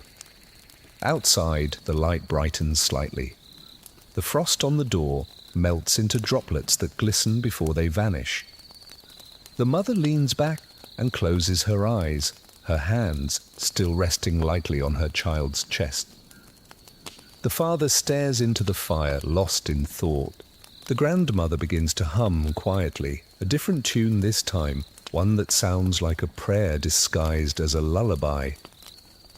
You sit there, feeling the rhythm of their breaths, and realize how much meaning lives in such small gestures. Healing is not only herbs and prayers, it is persistence, attention, a love measured in silence. These are the medicines that never run out. As the fire grows stronger, the air warms again. The cold has retreated, though only for a while. The family will face it again tomorrow and the next night after that. But for now, they have warmth. They have one another. And the child sleeps. You let your eyes close, listening to the faint crackle of the flames and the sigh of the wind outside. The danger has passed for this night, though winter still waits beyond the door. Yet here, within these wooden walls, life continues, quietly and bravely, as it always has. The air inside the hut has softened again. The sick child is breathing steadily now, a faint snore breaking through the hush. The family has returned to their fragile rhythm, that shared pattern of waking, tending, and sleeping. You shift slightly on the straw, feeling the warmth of the bodies close by. It is impossible to ignore the nearness of others. In this world, intimacy is not a choice, but a condition of survival. As the night stretches on, you find yourself thinking about what it means to share sleep, not just space. The father and mother lie side by side, the children nestled against them, the grandmother nearby, her face turned toward the wall. Every breath mingles, every movement ripples through the group. Here, love and fatigue intertwine until they are indistinguishable. It is recorded in several medieval household guides that a husband and wife often slept surrounded by their children or servants. The notion of privacy simply did not exist as it does now. A family's bed was a public arena of life, rest, talk, nursing, even childbirth, all unfolded in the same corner of the same room. To modern eyes, it might seem suffocating, yet for them, it was comfort. You watch the mother roll onto her side, her hand finding the father's without a word. Their touch is small, but it lingers. Even in exhaustion, there is tenderness. They do not speak. Their breathing aligns. Love here is quiet, expressed through the steady act of endurance.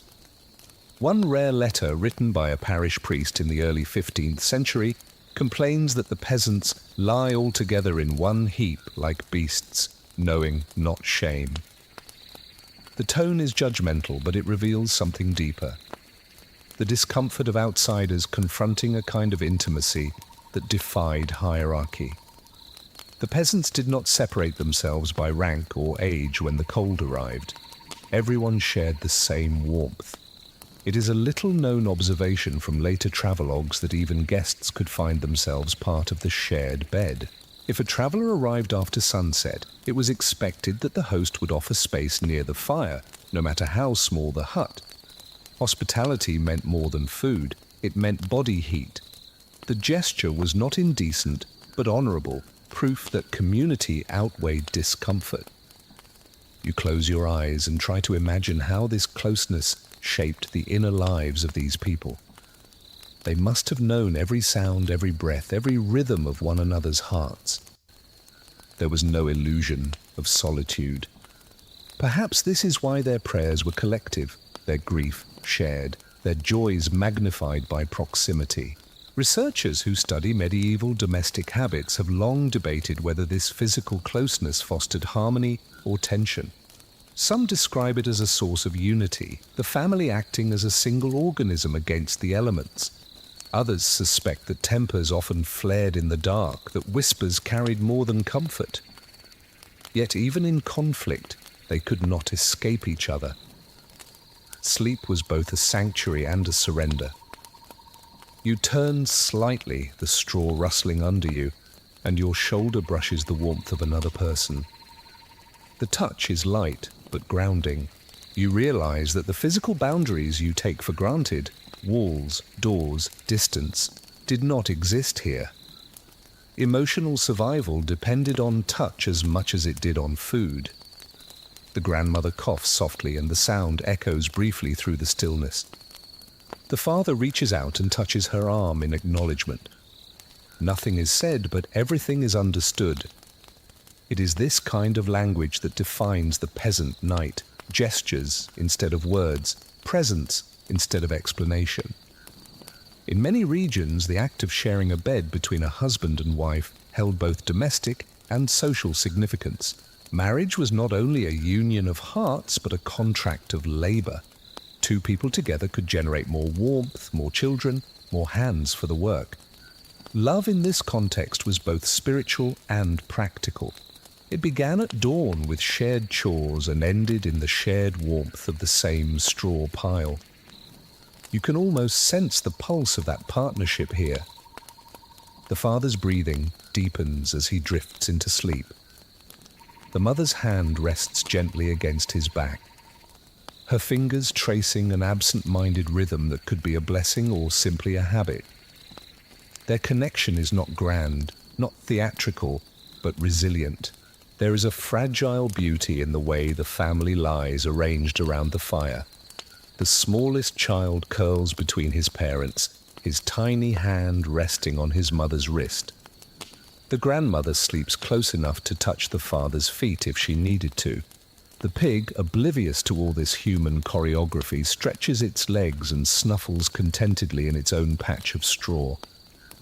You think of how historians often focus on castles and battles, yet the true heart of the Middle Ages beats in these quiet, smoky rooms.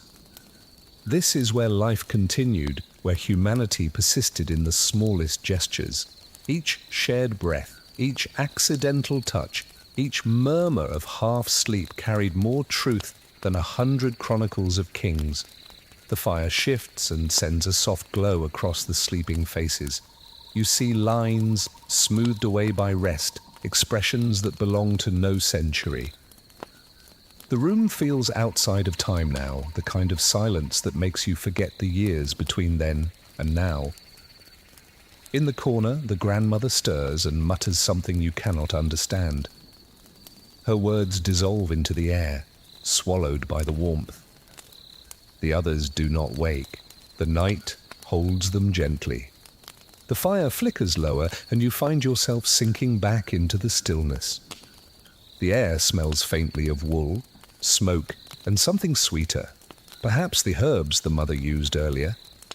It is the scent of care, of effort, of a love that exists not in declarations but in endurance. You realize that the real story of the medieval bed is not discomfort or poverty.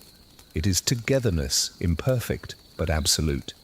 You close your eyes once more, the straw soft beneath your head, the warmth steady against your back.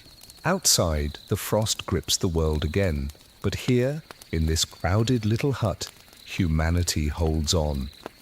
The night deepens and you drift into the same rhythm of sleep, your breath joining the quiet chorus of the living. When you open your eyes again, the room is still dim. The fire has burned itself low, but the scent of warm grain lingers in the air. The mother is already awake, crouched by the hearth, stirring something in the pot. The sound of her spoon against the iron is soft and rhythmic, like a lullaby played in reverse. The others begin to stir, one by one, drawn out of their dreams by the promise of food. Breakfast, if you can call it that, is more of a ritual than a feast. The mother ladles out a thick pottage made of barley, bits of cabbage, and perhaps a shred of salt pork saved from yesterday. The smell fills the room, hearty and smoky. It is a meal designed not for pleasure, but for strength, meant to last through hours of cold and labor. According to surviving manorial records, most peasants subsisted on this kind of food throughout the winter. Bread, when it was available, was coarse and dark, made from rye or oats. Meat appeared rarely, reserved for feast days or good fortune. For the rest of the year, Pottage was the heartbeat of survival. A bowl of warmth, heavy enough to weigh against hunger, light enough to stretch for one more day. The father joins her, tearing a small crust of bread in half before dipping it into the pot. He hands the larger piece to the grandmother, a silent act of respect that has no need for words. The children sit cross-legged, clutching their bowls carefully as the steam curls upward. There are no plates, no spoons for everyone. The youngest eats with his fingers, licking them clean. It is messy, humble, and real. A curious detail from a 12th century account tells of how families often ate their evening meal right before bed to encourage warmth through the night. Food was energy, and warmth was survival. The last meal of the day acted almost as a blanket from the inside. You can see the wisdom in that. Now the warmth of the stew spreads through your chest as you imagine it, grounding you in the present. The mother sprinkles something from a small cloth pouch into the pot. It smells faintly sharp, like onions or leeks. She explains softly that it keeps away illness, though perhaps she means it simply adds flavor. The knowledge of what herbs heal and which ones harm passed here from mother to daughter, as precious as land or tools. Archaeologists have found remnants of such herbs charred at the bottom of clay pots, proof that even the poorest homes carried traces of care. To eat was not just to feed the body, but to sustain memory. Recipes, though unwritten, lived in gestures and habits. You imagine how each movement of her hand echoes centuries of women before her, stirring the same mixture in the same dim light. The father leans back after finishing his portion, his face softening with satisfaction. He sighs quietly, the sound almost reverent. You can sense that in this hut, a full stomach is a form of grace. The children chatter softly, comparing who got more grain in their bowl. Their laughter is a fragile kind of music that cuts through the cold. Scholars studying peasant nutrition often debate whether these meals provided enough to truly sustain life through the hard winters. Some argue that the steady diet of grains and vegetables offered more balance than one might assume. Others claim it was barely sufficient, leaving bodies thin and fragile. The truth probably lies somewhere in between. Not abundance, but enough. You glance around the small room. The fire glows brighter now, the pot nearly empty. The mother wipes the ladle clean with a scrap of linen, then sets it aside. The family lingers for a while, not rushing toward the day. Outside, pale light seeps through the cracks, and you can hear the faint sound of footsteps in the snow as other villagers begin to move about. The grandmother leans forward, muttering a short blessing over the empty bowls. It is not a grand prayer, just a few words of thanks for warmth and food. Gratitude seems to live here in every small act, unspoken but constant. The father nods, the mother smiles faintly, and the children imitate the gesture without understanding its depth. In one collection of rural sayings there is a line that reads, "A meal shared before sleep is a fortress against the cold." The phrase feels poetic, but also entirely practical. To eat together is to build more than warmth. It is to rebuild connection at the end of each day. Every bowl of stew, every crust of bread, every quiet moment of satisfaction binds the family together again after the long hours of labor and survival. You can feel that sense of restoration now, subtle but real. The air hums with comfort rather than fear. The mother stands, stretching her arms. The father pokes the fire gently, coaxing another brief flare of light. The children yawn, their eyes already heavy once more. In this world, night and day blur into one long cycle of work and rest, hunger and relief, as they settle back toward their beds. The room dims again. The smell of grain lingers, earthy and familiar.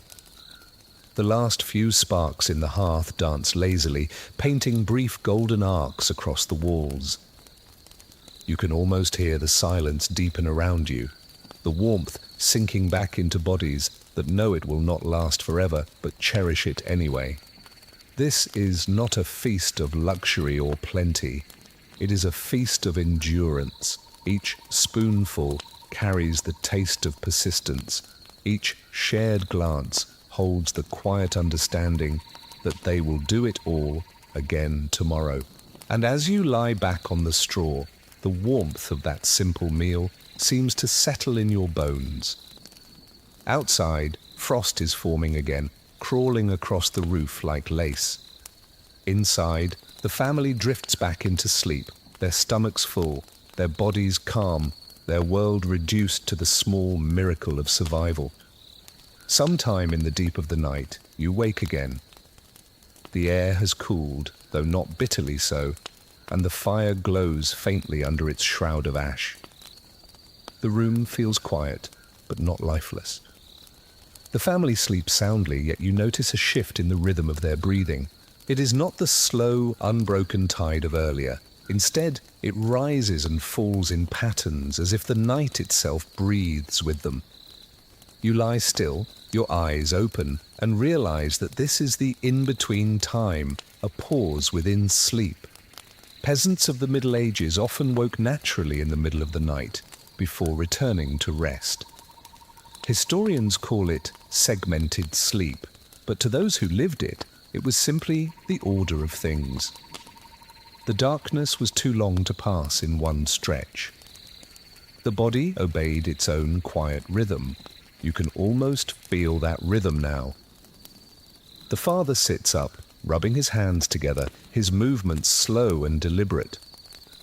The mother stirs beside him and murmurs something low, too soft to catch. He whispers back, and for a moment they share a quiet laugh, a sound that seems to belong more to a dream than to waking. From written accounts in monastic records, we know that people used this time between sleeps for many small acts. They prayed, whispered to each other, tended to the fire, or simply reflected in the silence. Some even rose to step outside and look at the stars, the night too vast to ignore. You imagine the father doing the same now, pushing aside the wooden latch and peering into the frozen stillness beyond the door. He does not step outside. Instead, he sits near the hearth and adds a few splinters of wood to the coals. The flames catch again, soft and steady. He watches them rise, his face a faint map of red and shadow. The mother joins him, wrapping a shawl around her shoulders. She pours a little of yesterday's ale into a small cup, takes a sip, then passes it to him. It is not a celebration, just a way to fill the space between night and dawn. A curious note from a 1572 court deposition mentions villagers describing this period as the watch.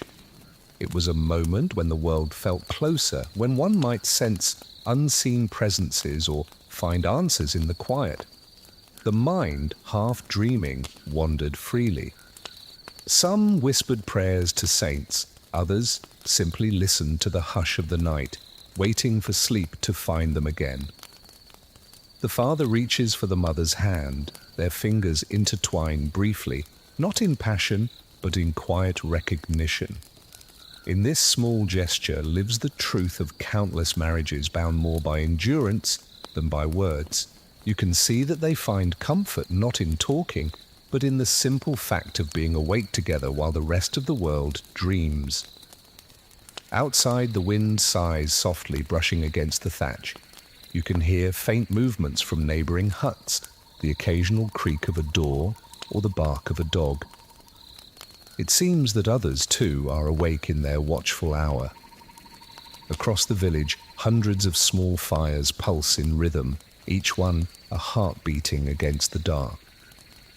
Some scholars of sleep have suggested that this segmented pattern made nights more contemplative, that people used the interval between sleeps to think about their lives or whisper their fears into the quiet. Without candles to burn all night, their reflections were born from the firelight itself. You feel the pull of that same peace now, the comfort of half-waking thoughts that ask nothing but to exist. The grandmother stirs and opens her eyes. She sees the faint light from the hearth and smiles. Her lips move in a slow whisper, perhaps a prayer or a fragment of a song. Her eyes drift closed again, her breathing steady. The children remain still, their faces soft with sleep. The hut feels suspended between worlds, one foot in waking, the other still wandering through dreams.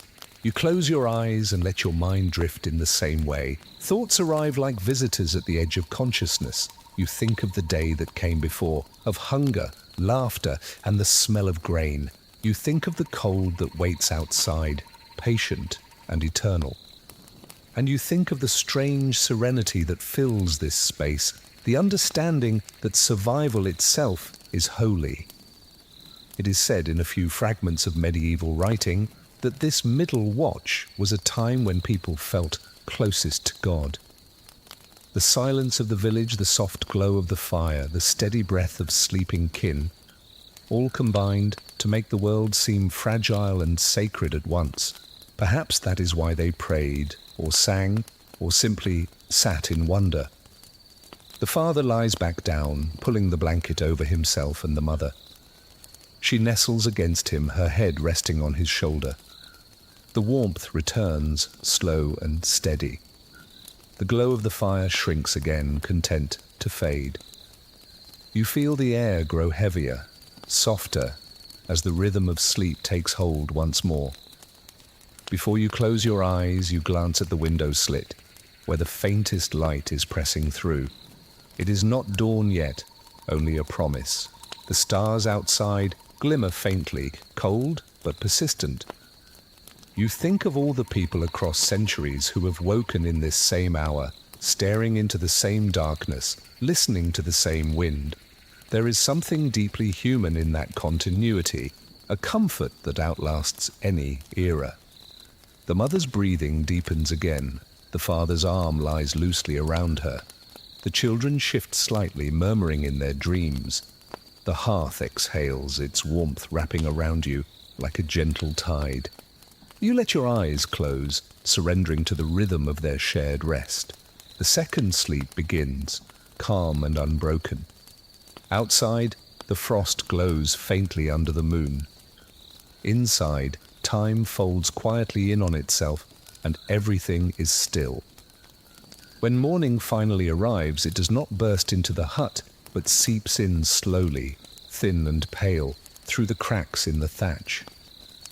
You feel the air shift as the cold presses back against the warmth, testing the strength of the walls.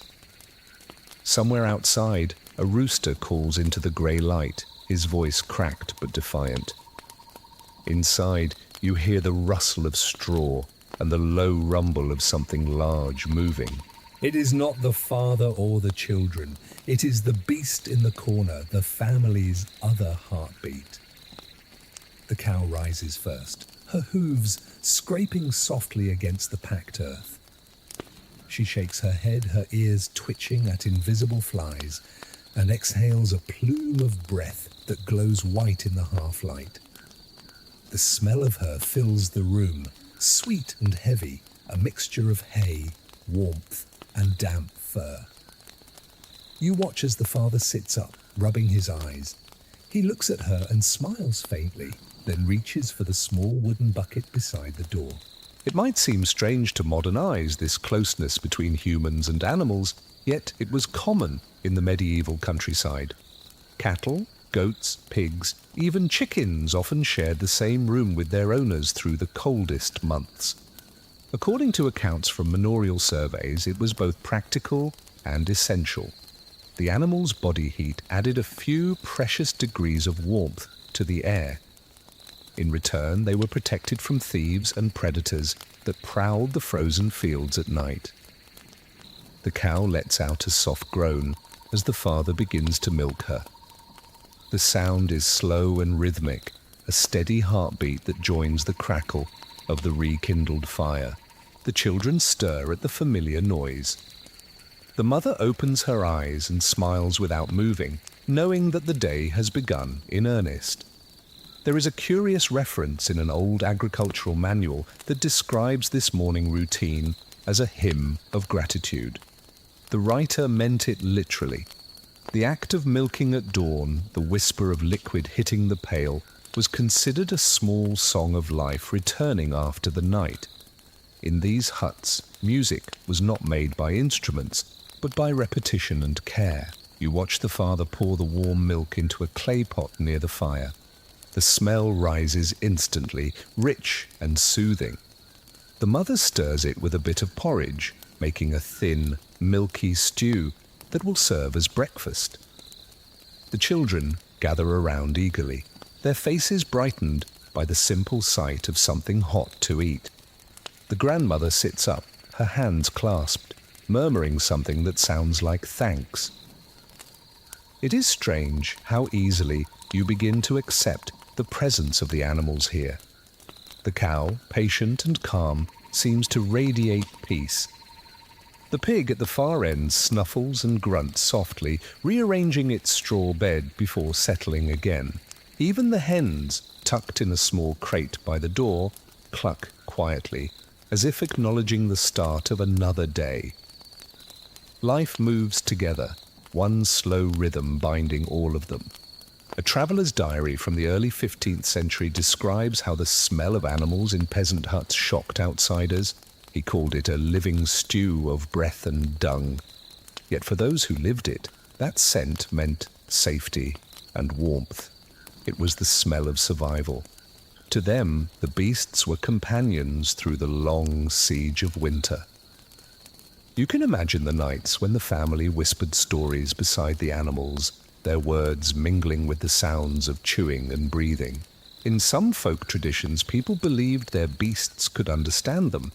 Cows, in particular, were thought to possess a quiet wisdom, their calm eyes holding the secrets of the natural world. The grandmother glances at the cow now as though greeting an old friend. Her lips move with a simple phrase, "Thank you for the warmth." Researchers studying medieval domestic spaces have noted how blurred the line between human and animal life truly was. There was no clear division, no notion of indoors and outdoors as separate realms. The hut was a shared shelter, a world where survival erased all boundaries. The presence of the animals brought comfort, but also a reminder of vulnerability. They depended on each other, and both would perish if the balance failed. The father finishes his work and wipes his hands on his tunic. The cow lowers her head again, returning to her half-sleep. The children eat quickly, their laughter filling the air. The mother hums softly as she collects the empty bowls, her voice blending with the crackle of the fire and the steady breathing of the animals. It feels as though the entire hut has awakened as one being, a single heartbeat pulsing through wood, straw, and flesh. There is an old superstition from Scandinavian villages that says, if you thank your animals aloud, they will remember your kindness and guard your dreams. You can almost believe it now. The air feels gentler, the sounds softer.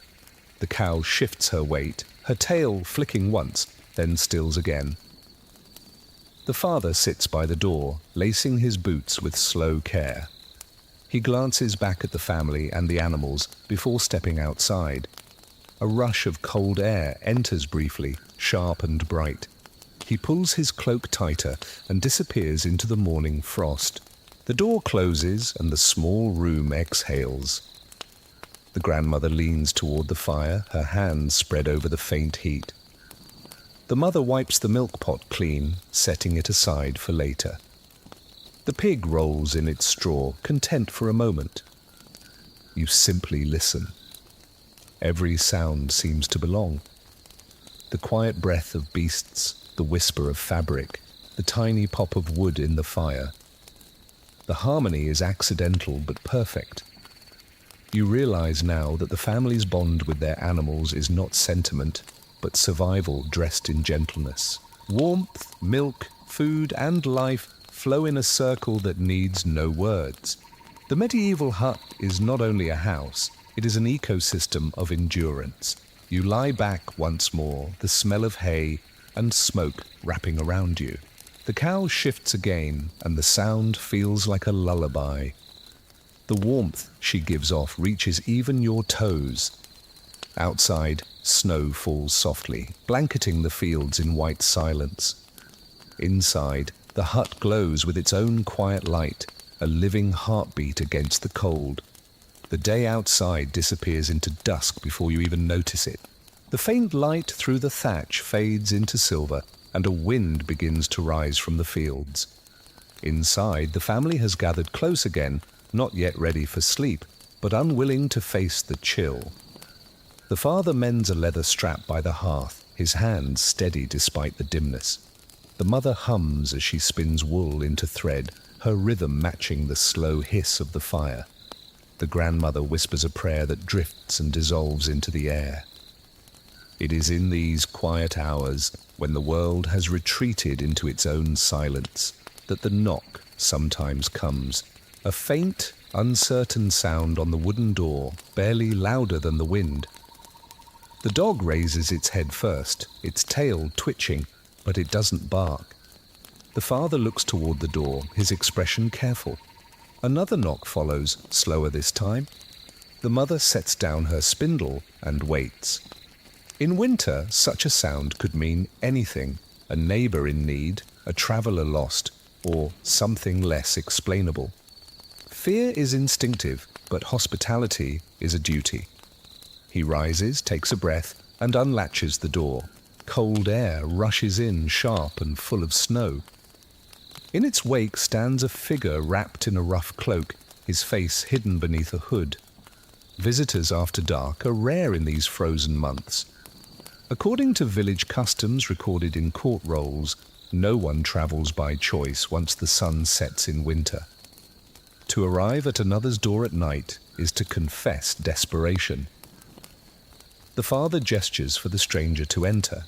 The figure hesitates, then steps inside, stamping the snow from his boots. His breath billows white in the dim air. The firelight catches his face, rough with frost and fatigue.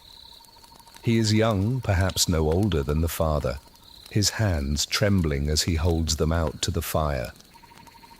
The mother silently pours a little broth into a wooden bowl and sets it before him. He eats slowly, murmuring his thanks between spoonfuls. The children watch from the corner, wide-eyed but quiet. One curious mention from a medieval traveller's tale describes how villagers believed that strangers appearing at night might be testing their generosity. Some said such wanderers were angels in disguise. Others feared they could be bringers of misfortune. Either way, to refuse shelter was unthinkable. In a world this cold, cruelty was a sin that could return tenfold. The father sits again, his expression calm but guarded. The stranger speaks softly, explaining that his cart broke on the frozen road, and he has been walking since midday. His accent carries the faint difference of a nearby region, enough to mark him as both familiar and foreign. The mother nods, adding another log to the fire. She gestures toward the straw bed by the door. He bows his head and sits, pulling off his damp boots with slow relief. Scholars who study rural life often note how porous the idea of privacy was in medieval communities. Houses like this were not fortresses, but open spaces of necessity. Doors stayed unlocked because everyone understood that survival sometimes depended on the kindness of others. In these wooden huts, the boundary between inside and outside was little more than trust and hope.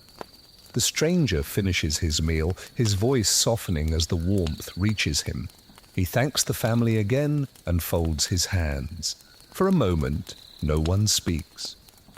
The only sounds are the cow shifting in her corner and the fire popping as resin bursts in the wood.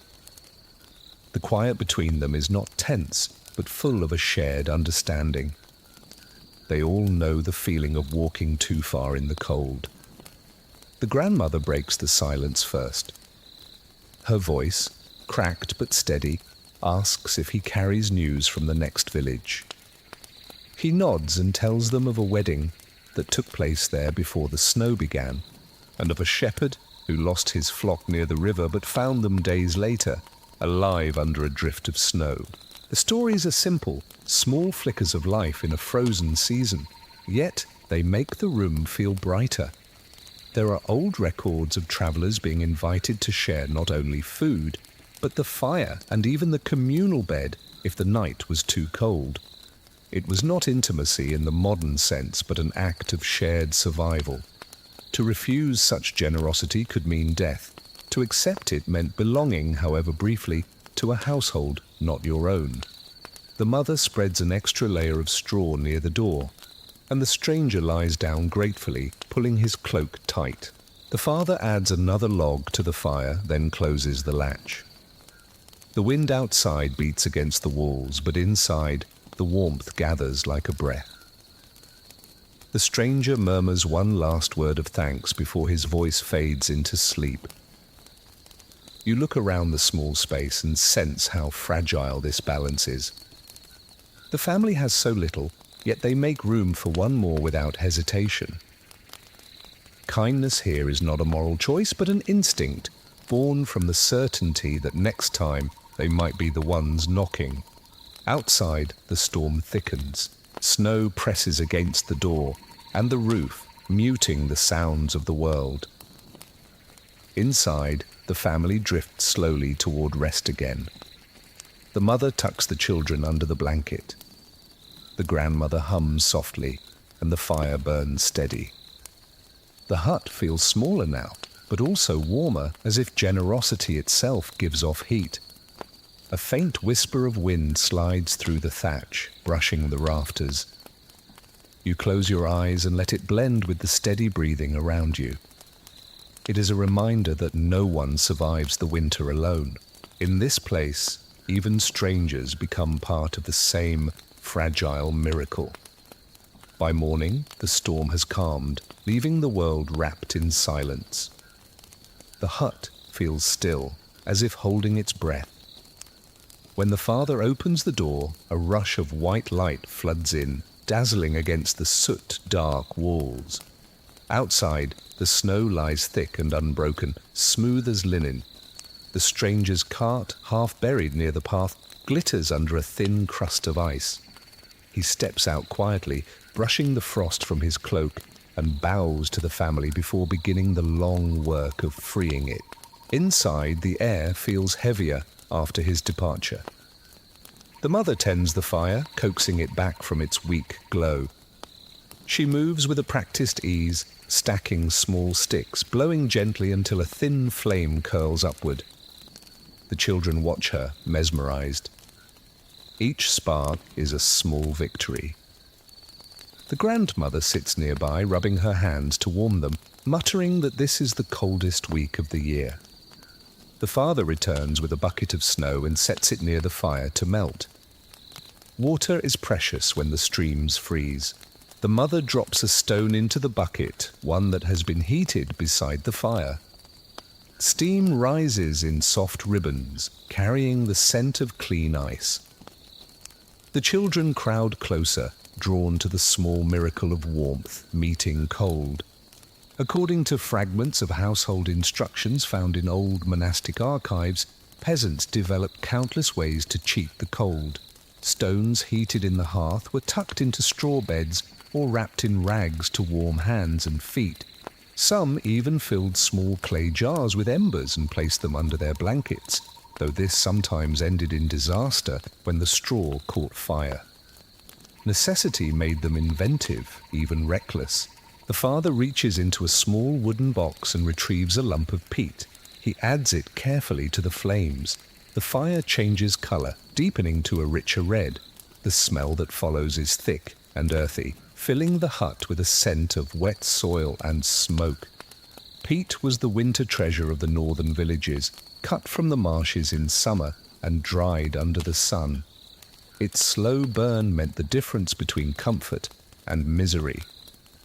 A curious record from an Irish manorial roll describes families who guarded their peat stacks as fiercely as their grain stores. To steal from another's pile was treated as a serious crime, for without fuel, even the strongest bodies faltered. You can sense that same reverence here as the father watches the peat catch, his eyes reflecting its steady glow. The grandmother adjusts her shawl and tells the children to fetch a few more stones. They scurry to the edge of the hearth, careful not to burn themselves. She arranges the stones in a small iron pot and waits for them to heat. Later, she will wrap them in linen and place them at the foot of the straw bed before nightfall. It is a simple comfort, but one that feels almost luxurious in this bitter season. Historians who study medieval domestic life often point out that warmth was as much a social act as a physical one. Fires burned longer when people gathered around them, their body heat combining with the flame. You can see it now, the family drawing closer, their faces lit by the same quiet light. The pig stirs in its corner, stretching, then settles again. The faint sound of its breathing blends with the crackle of the wood. The mother stirs a small pot, melting the last of the snow for washing. Steam fogs the air, softening the smell of smoke. She hums a slow tune that rises and falls with the rhythm of her hands. Music like this was common in medieval homes, passed down through generations. Songs without words kept time with chores and softened the harshness of repetition. An account from a 15th century visitor to a peasant village mentions how the women sang as they worked in winter. The same melody echoed from hut to hut until the entire valley seemed to hum. The traveller called it the music of survival. You can hear a hint of that now in the mother's quiet voice, a melody older than memory. The children sit close to the fire, wrapping their hands in the warmth of their breath, their cheeks glowing red in the light. The father leans against the wall, his eyes closed for a moment of rest. The grandmother carefully lifts one of the heated stones with tongs and wraps it in a scrap of cloth. She presses it into the children's hands. They giggle at the shock of heat, then clutch it gratefully. The sound of their laughter feels like sunlight breaking through clouds. The ingenuity of these small acts is humbling. You realize how much life here depends on balance and rhythm, on gestures that repeat across generations. Each motion is part of a system honed by hardship and love.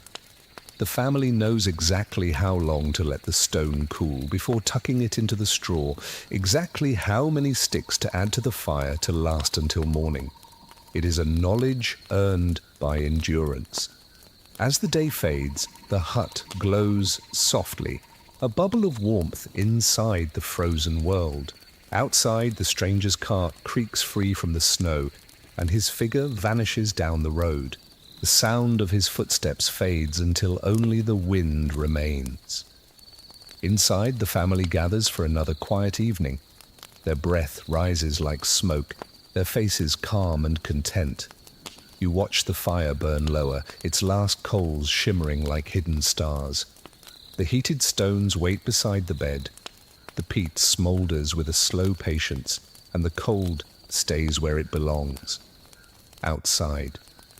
For a brief moment, you understand the strange peace that comes with surviving the impossible.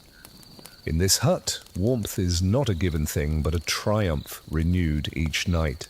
You lie back into the straw, the air thick with comfort and smoke. The grandmother hums again, softer now, her song fading into the steady crackle of the fire. The warmth of the stones seeps slowly toward your feet. The wind outside sighs one last time and falls quiet. Inside, the family sleeps, their small world glowing gently against the dark. The night is still again. The air inside the hut feels calm, as if the storm has carried away every remaining trace of noise. You open your eyes to the faint orange shimmer of the fire, now little more than a breath of light. Someone is stirring beside it, moving quietly so as not to wake the rest. It is the father, crouched on one knee, adding a few small sticks to the coals. The glow brightens slightly, and you see his face, softened by fatigue and peace. Through the cracks in the wooden walls, a faint sound begins to drift. It is not the wind this time, but something steadier and slower, the tolling of a distant bell. The sound rolls across the frozen fields, rich and low, carrying farther than seems possible. The father pauses, his hand hovering over the fire, and listens. A small smile flickers at the corners of his mouth. In many medieval villages, the rhythm of life was measured not by clocks, but by the sound of church bells. They marked each passing hour, called workers to the fields, and summoned the faithful to prayer. Even when unseen, the church stood at the center of the landscape, its voice traveling through mist and frost, reminding everyone of time's quiet authority. The bell rings again. The mother stirs in her sleep, but does not wake. The grandmother opens her eyes and whispers a few words, perhaps an old prayer, or simply an acknowledgement of another day's arrival. The children turn over in their straw, their movements gentle, still caught in the tide of their dreams. It is a curious fact, noted in monastic diaries, that the bells of the night hours, matins and lauds, were sometimes heard even in the farthest cottages, and villagers often shaped their sleep around them. To wake briefly at the first sound, to murmur a prayer, and then to return to rest, was a pattern shared across much of the medieval world. The sound carried both comfort and a reminder that even in their isolation, they were part of something larger. The father sits back, rubbing his palms together for warmth. His eyes close for a moment as he listens to the faint echoes fade into the snow. The mother wakes now and joins him by the fire. Together they sit in silence, watching the glow of the coals and the soft curve of smoke rising toward the roof. The cow shifts in her corner, a quiet sigh filling the space where words might be. A small parchment from a Benedictine chronicle mentions that the faithful believed bells could protect a village from evil spirits during the long winters. The vibration of their sound was thought to break the hold of darkness, keeping unseen things at bay. Whether or not that was ever true, you can feel the comfort of it here. The bells draw invisible lines across the night, connecting hut to church, family to faith, heart to heartbeat. The mother reaches for her spindle and begins to spin wool by the fading firelight. The sound is faint, a gentle whirring that fills the silence. She hums as she works, her voice soft but steady, carrying the melody of the bell's echo. The father leans against the wall, his eyes half closed, listening. The world outside remains frozen, yet inside, warmth spreads again, quiet and sure. In some accounts from rural priests, it is said that villagers would time their prayers to the sound of these bells, even when they were too far away to hear them. Habit became faith, and faith became rhythm. You sense that in the hut now, where every movement, the feeding of the fire, the soft hum of a song, the slow breathing of sleep, feels like its own kind of devotion. The grandmother sits up slowly, her shawl slipping from her shoulders. Her hands tremble as she traces the sign of the cross in the air, her lips moving in a silent blessing over her family. She does this every morning, not as a ritual, but as an instinct. For her, survival itself is prayer enough. You can almost feel the connection stretching outward from this small, wooden room into the larger world.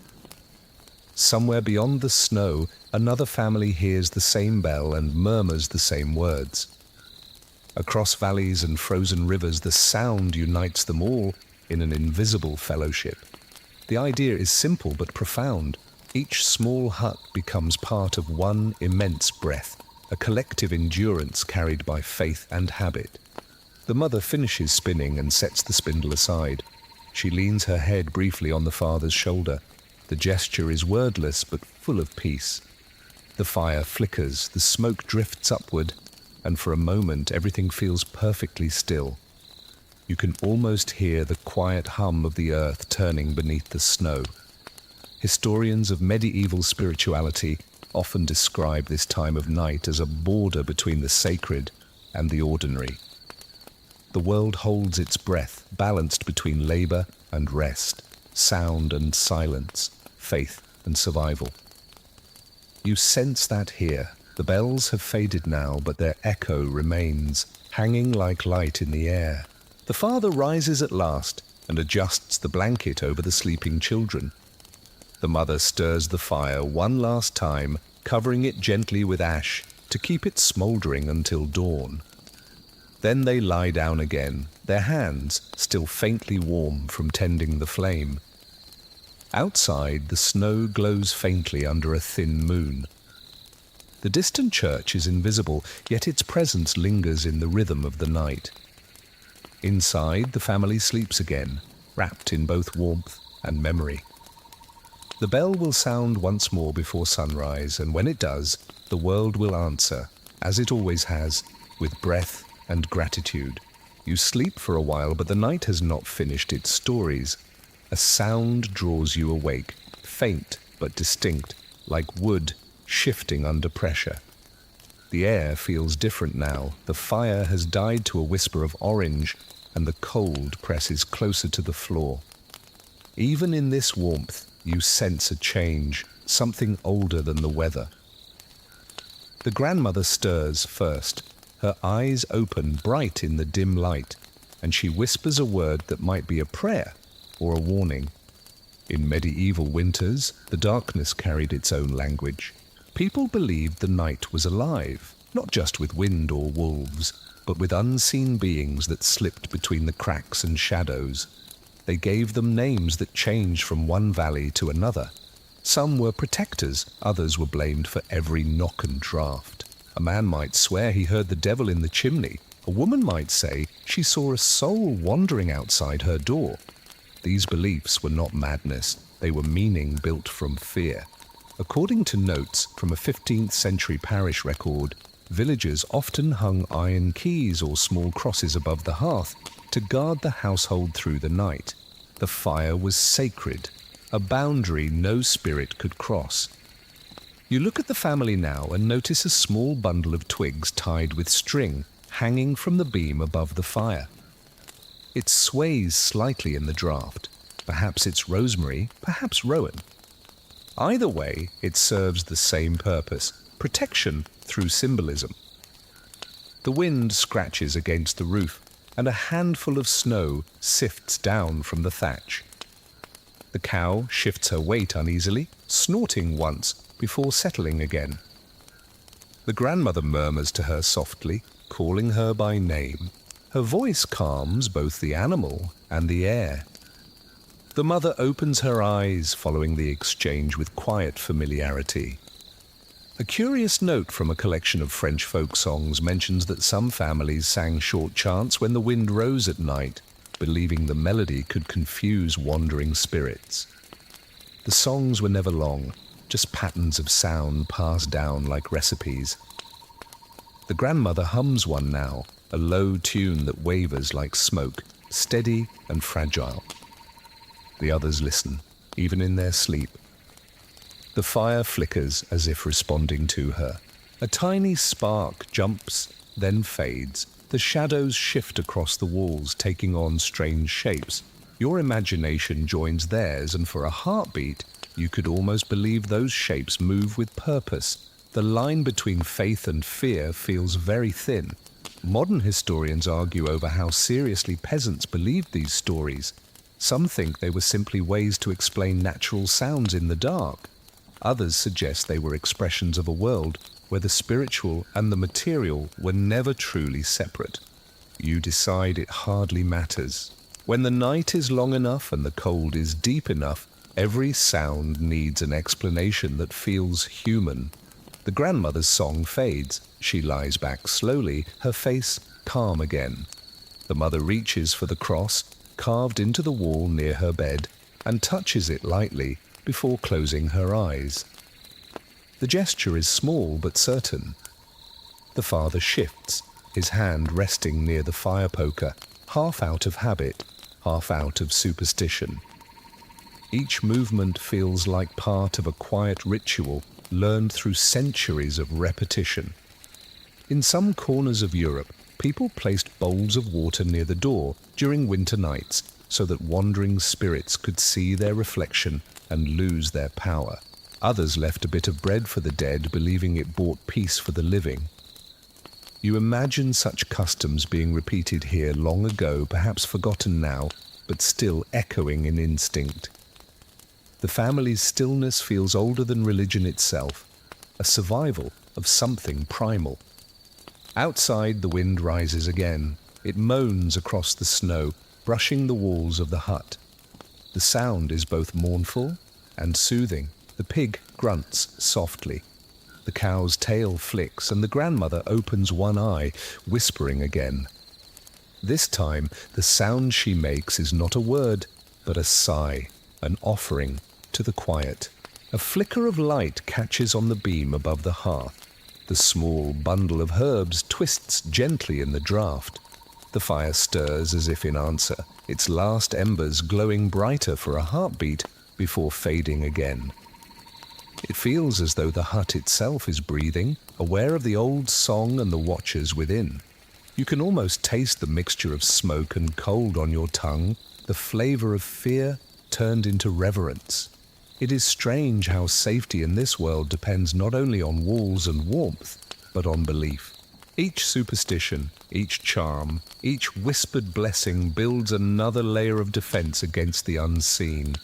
You lie back slowly, feeling the straw shift beneath you. Your body remembers the chill, but your mind lingers on the story carried by the wind. The grandmother's breathing evens out. The mother's hand rests still against the cross, and the father's eyes close again. The hut falls silent once more, but the quiet feels deeper now, as if something has been acknowledged and soothed. Outside, the snow glows faintly under the moon. The wind moves through the trees, gentler now, its voice lower, almost kind. The world feels enormous and close at the same time, and you understand why people once filled that space with spirits and songs. It is not foolishness, it is a way to make peace with the dark. The fire gives one last sigh, a puff of smoke rising before the final ember fades. You close your eyes and let the stillness return. The hut feels safe again, protected by habit, faith, and the quiet endurance of those within. Sleep settles like snow, slow and complete. Morning arrives without any ceremony. The first light creeps through the cracks in the wall, soft as dust, and the world seems to inhale. You can hear it before you see it, that slow stirring of life returning after a long, frozen night. The wind is still outside, but the cold feels gentler now, as if something has shifted. The fire is only a pile of grey ash, but its faint warmth clings to the air like a memory that refuses to leave. The father is already awake. He sits by the door, tightening the cord around his boots, his breath rising in thin white clouds. The mother kneels beside the hearth, sweeping away the ashes and feeding the first new twigs to the coals. You can smell the smoke again, the scent sharp and promising. The children murmur softly, half asleep, their cheeks pink with the ghost of warmth still lingering in the straw. When she opens the door, the mother freezes for a moment. The world outside is blinding. Overnight, the snow has hardened into a perfect crust, glittering under a weak but genuine sun. The air smells cleaner now, the sharp scent of frost replaced by something crisp and new. The father steps outside and looks toward the horizon. You follow his gaze and see what he sees. A faint line of water, glistening where the stream is beginning to thaw. It is not much, but it means the cold is beginning to lose its hold. According to local sayings recorded by a wandering priest, this first softening of the world was called the sigh of spring. It marked no real change in temperature, but it carried the promise that change would come. The villagers listened for it each year, just as you now listen to the soft drip of melting snow from the thatch above the door. The children spill out after him, their bare feet pressing small shapes into the snow before they squeal and retreat inside. Their laughter is high and bright, startling the stillness. Even the cow lifts her head at the sound, her big brown eyes calm and curious. The mother smiles faintly, shaking her head, but the warmth in her expression is unmistakable. A curious entry in an old manorial record describes how peasants celebrated the first thaw with small rituals of gratitude. They might pour milk on the doorstep or leave a crust of bread in the field for the birds. It was not superstition so much as recognition. After months of endurance, any sign of mercy from the world deserved acknowledgement. The grandmother sits near the fire, her hands folded, her shawl drawn tight. She watches the doorway with eyes that have seen this turning of the year too many times to count.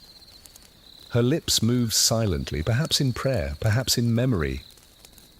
She knows that spring will not come quickly, that frost will return before the ground truly softens. Yet the light is enough to lift her shoulders. For now, hope is tangible. The father returns, carrying a few branches he gathered from the edge of the woods. He sets them near the fire to dry, their ends glistening with tiny beads of thawed ice. The smell of wet bark fills the hut, fresh and green. It feels like breathing after holding one's breath for too long. Modern researchers studying seasonal rhythms often note how deeply human moods were tied to natural light in pre-industrial times. The first dawn after a long, dark winter could alter an entire community's temperament. You can feel that shift here too. The children's laughter seems brighter, the mother's movements feel lighter, the father's silence seems softer. The mother stirs a pot of grain, now mixed with the last of the milk. The warmth spreads quickly through the air, the smell of breakfast mingling with the scent of melting snow. She sets bowls in front of each child, and their chatter fills the room again. The father eats quietly, glancing at the open door as sunlight spills across the floor. The grandmother takes her portion last, as always, murmuring her thanks before lifting her spoon. You sit with them, feeling the gentle hum of contentment that follows the first real light of the season. The world outside may still be frozen, but here inside, something has begun to loosen. The room smells less of smoke and more of earth. The air carries the faint promise of green things hidden beneath the snow. It is a small miracle, this slow awakening. Each year it repeats. Each time it feels new. You can almost sense the ancestors of these peasants breathing the same sigh of relief centuries before, just as others will do centuries after. The details change, but the feeling remains. The first light of the thaw is not only a season, it is a lesson in endurance. The father steps outside again and turns his face toward the pale sun. The light hits him like a blessing and memory combined. Behind him, the children chase each other through the doorway, squealing with laughter as they scatter snow into the air. Their footprints will vanish by evening, but for now they mark the proof of life returned. Inside, the grandmother begins to hum a melody you have heard before, something she sang to calm the wind.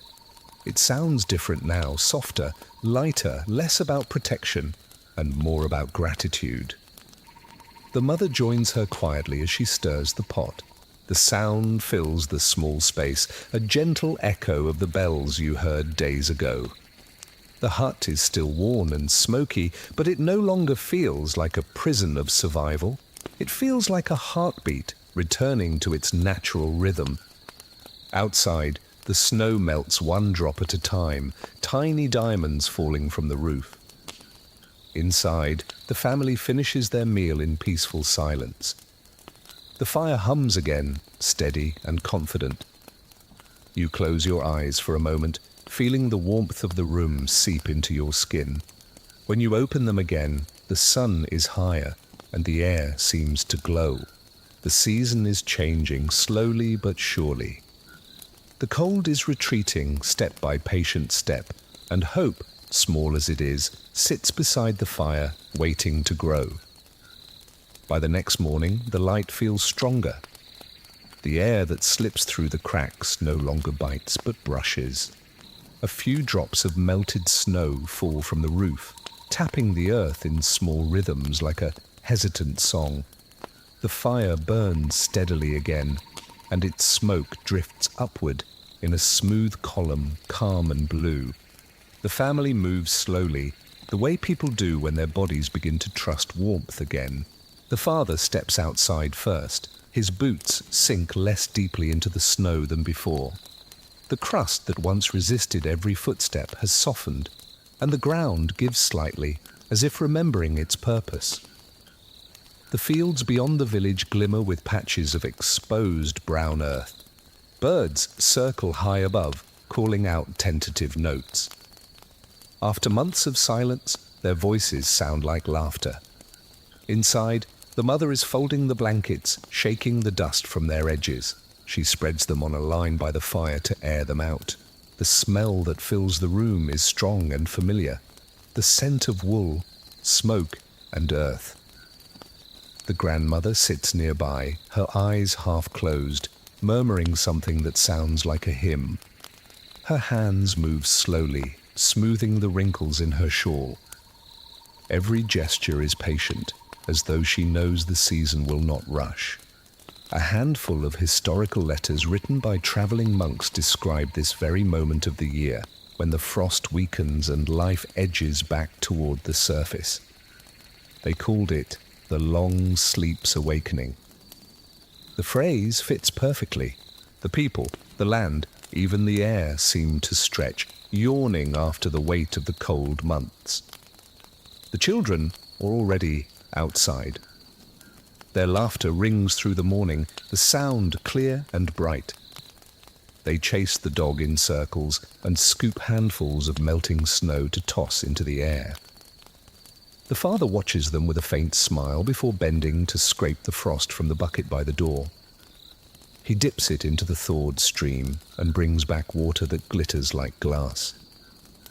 The first fresh water of spring is a gift worth pausing for.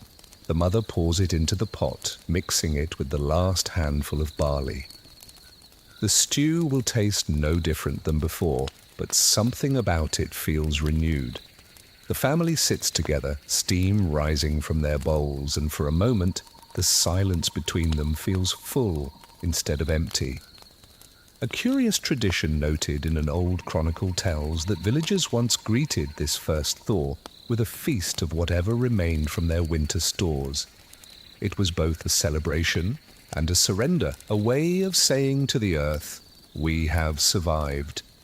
The peasants in this hut do not feast, but you can sense the same gratitude in every glance, every quiet breath. The father finishes his bowl and wipes his hands. He looks around the hut, studying the soot-streaked walls and the patched roof. There is work to be done, and plenty of it. But he does not rush to begin. The mother catches his gaze and nods once. Between them passes a language older than words, the understanding that survival itself is enough for this morning. The grandmother begins to hum again, the same tune she sang during the coldest nights, though now it sounds softer, slower, like a song being laid to rest. The firelight touches her face, and for an instant she seems both ancient and young. The children sit at her feet, listening without understanding, and then one begins to hum along. The room fills with a melody of life continuing quietly, almost shyly, into another season. Historians often write of empires and kings, but these are the victories that last longer. The sound of a family breathing in rhythm, the fire catching after a night of smoke, the faint green promise beneath the snow. The people who lived in these huts left no grand monuments, yet the trace of their lives remains in every field that is still ploughed, in every cottage hearth that burns on in their memory. The father steps outside again, shading his eyes. The sunlight touches his face fully now, and he stands still, letting it warm him. The air smells of wet wood and thawing earth. In the distance, a church bell rings once, soft and round, a sound without command. It feels less like an order than a greeting. The mother follows him out, her shawl pulled close. The children run ahead to the stream, shouting with delight as their fingers trail in the cold water. The grandmother stays inside, sitting by the fire. She watches them through the doorway and smiles faintly. You can see in her face the deep knowledge that this moment is fleeting, but precious. Winter will come again, but so will spring, and so will life. You linger in the doorway, the cold air brushing your skin, and breathe deeply. The smell of thawed soil and smoke mingles with the clean scent of snow. The sounds of the family blend with the faint hum of the wind, forming a harmony so ordinary it feels holy. The mother calls the children back. The father closes the door behind them. The fire glows once more, not with urgency but with steadiness. It no longer needs to battle the dark. It only needs to keep them company. The grandmother hums her final note and rests her hands on her knees. Outside, the light climbs higher, golden now instead of grey. The long sleep of winter is truly ending.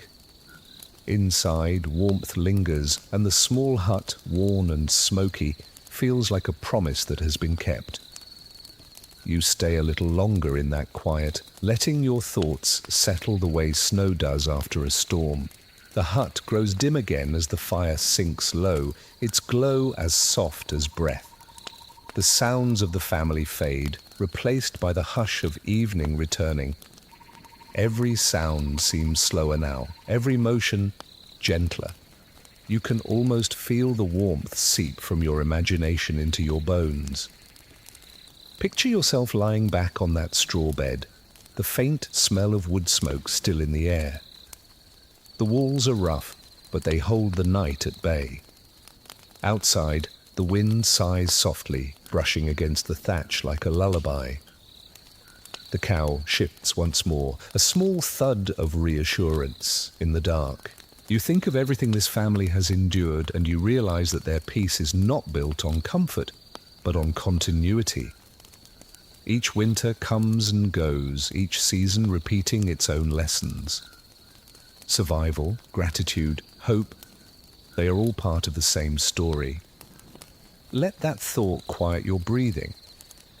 The world outside your own window may be brighter, louder, more certain, but the heart of that small wooden hut remains somewhere inside of you. It is the place that remembers the value of warmth, the sound of shared sleep, and the grace of a morning when the frost finally loosens its hold. Take one slow breath. Feel the heaviness leave your body. The embers in the hearth are fading now, glowing just enough to guide you into rest. The snow continues to fall outside, not in anger, but in peace. The night is patient, the world is kind. And as your eyes close, imagine the quiet breath of that distant hut still keeping its watch. Sweet dreams.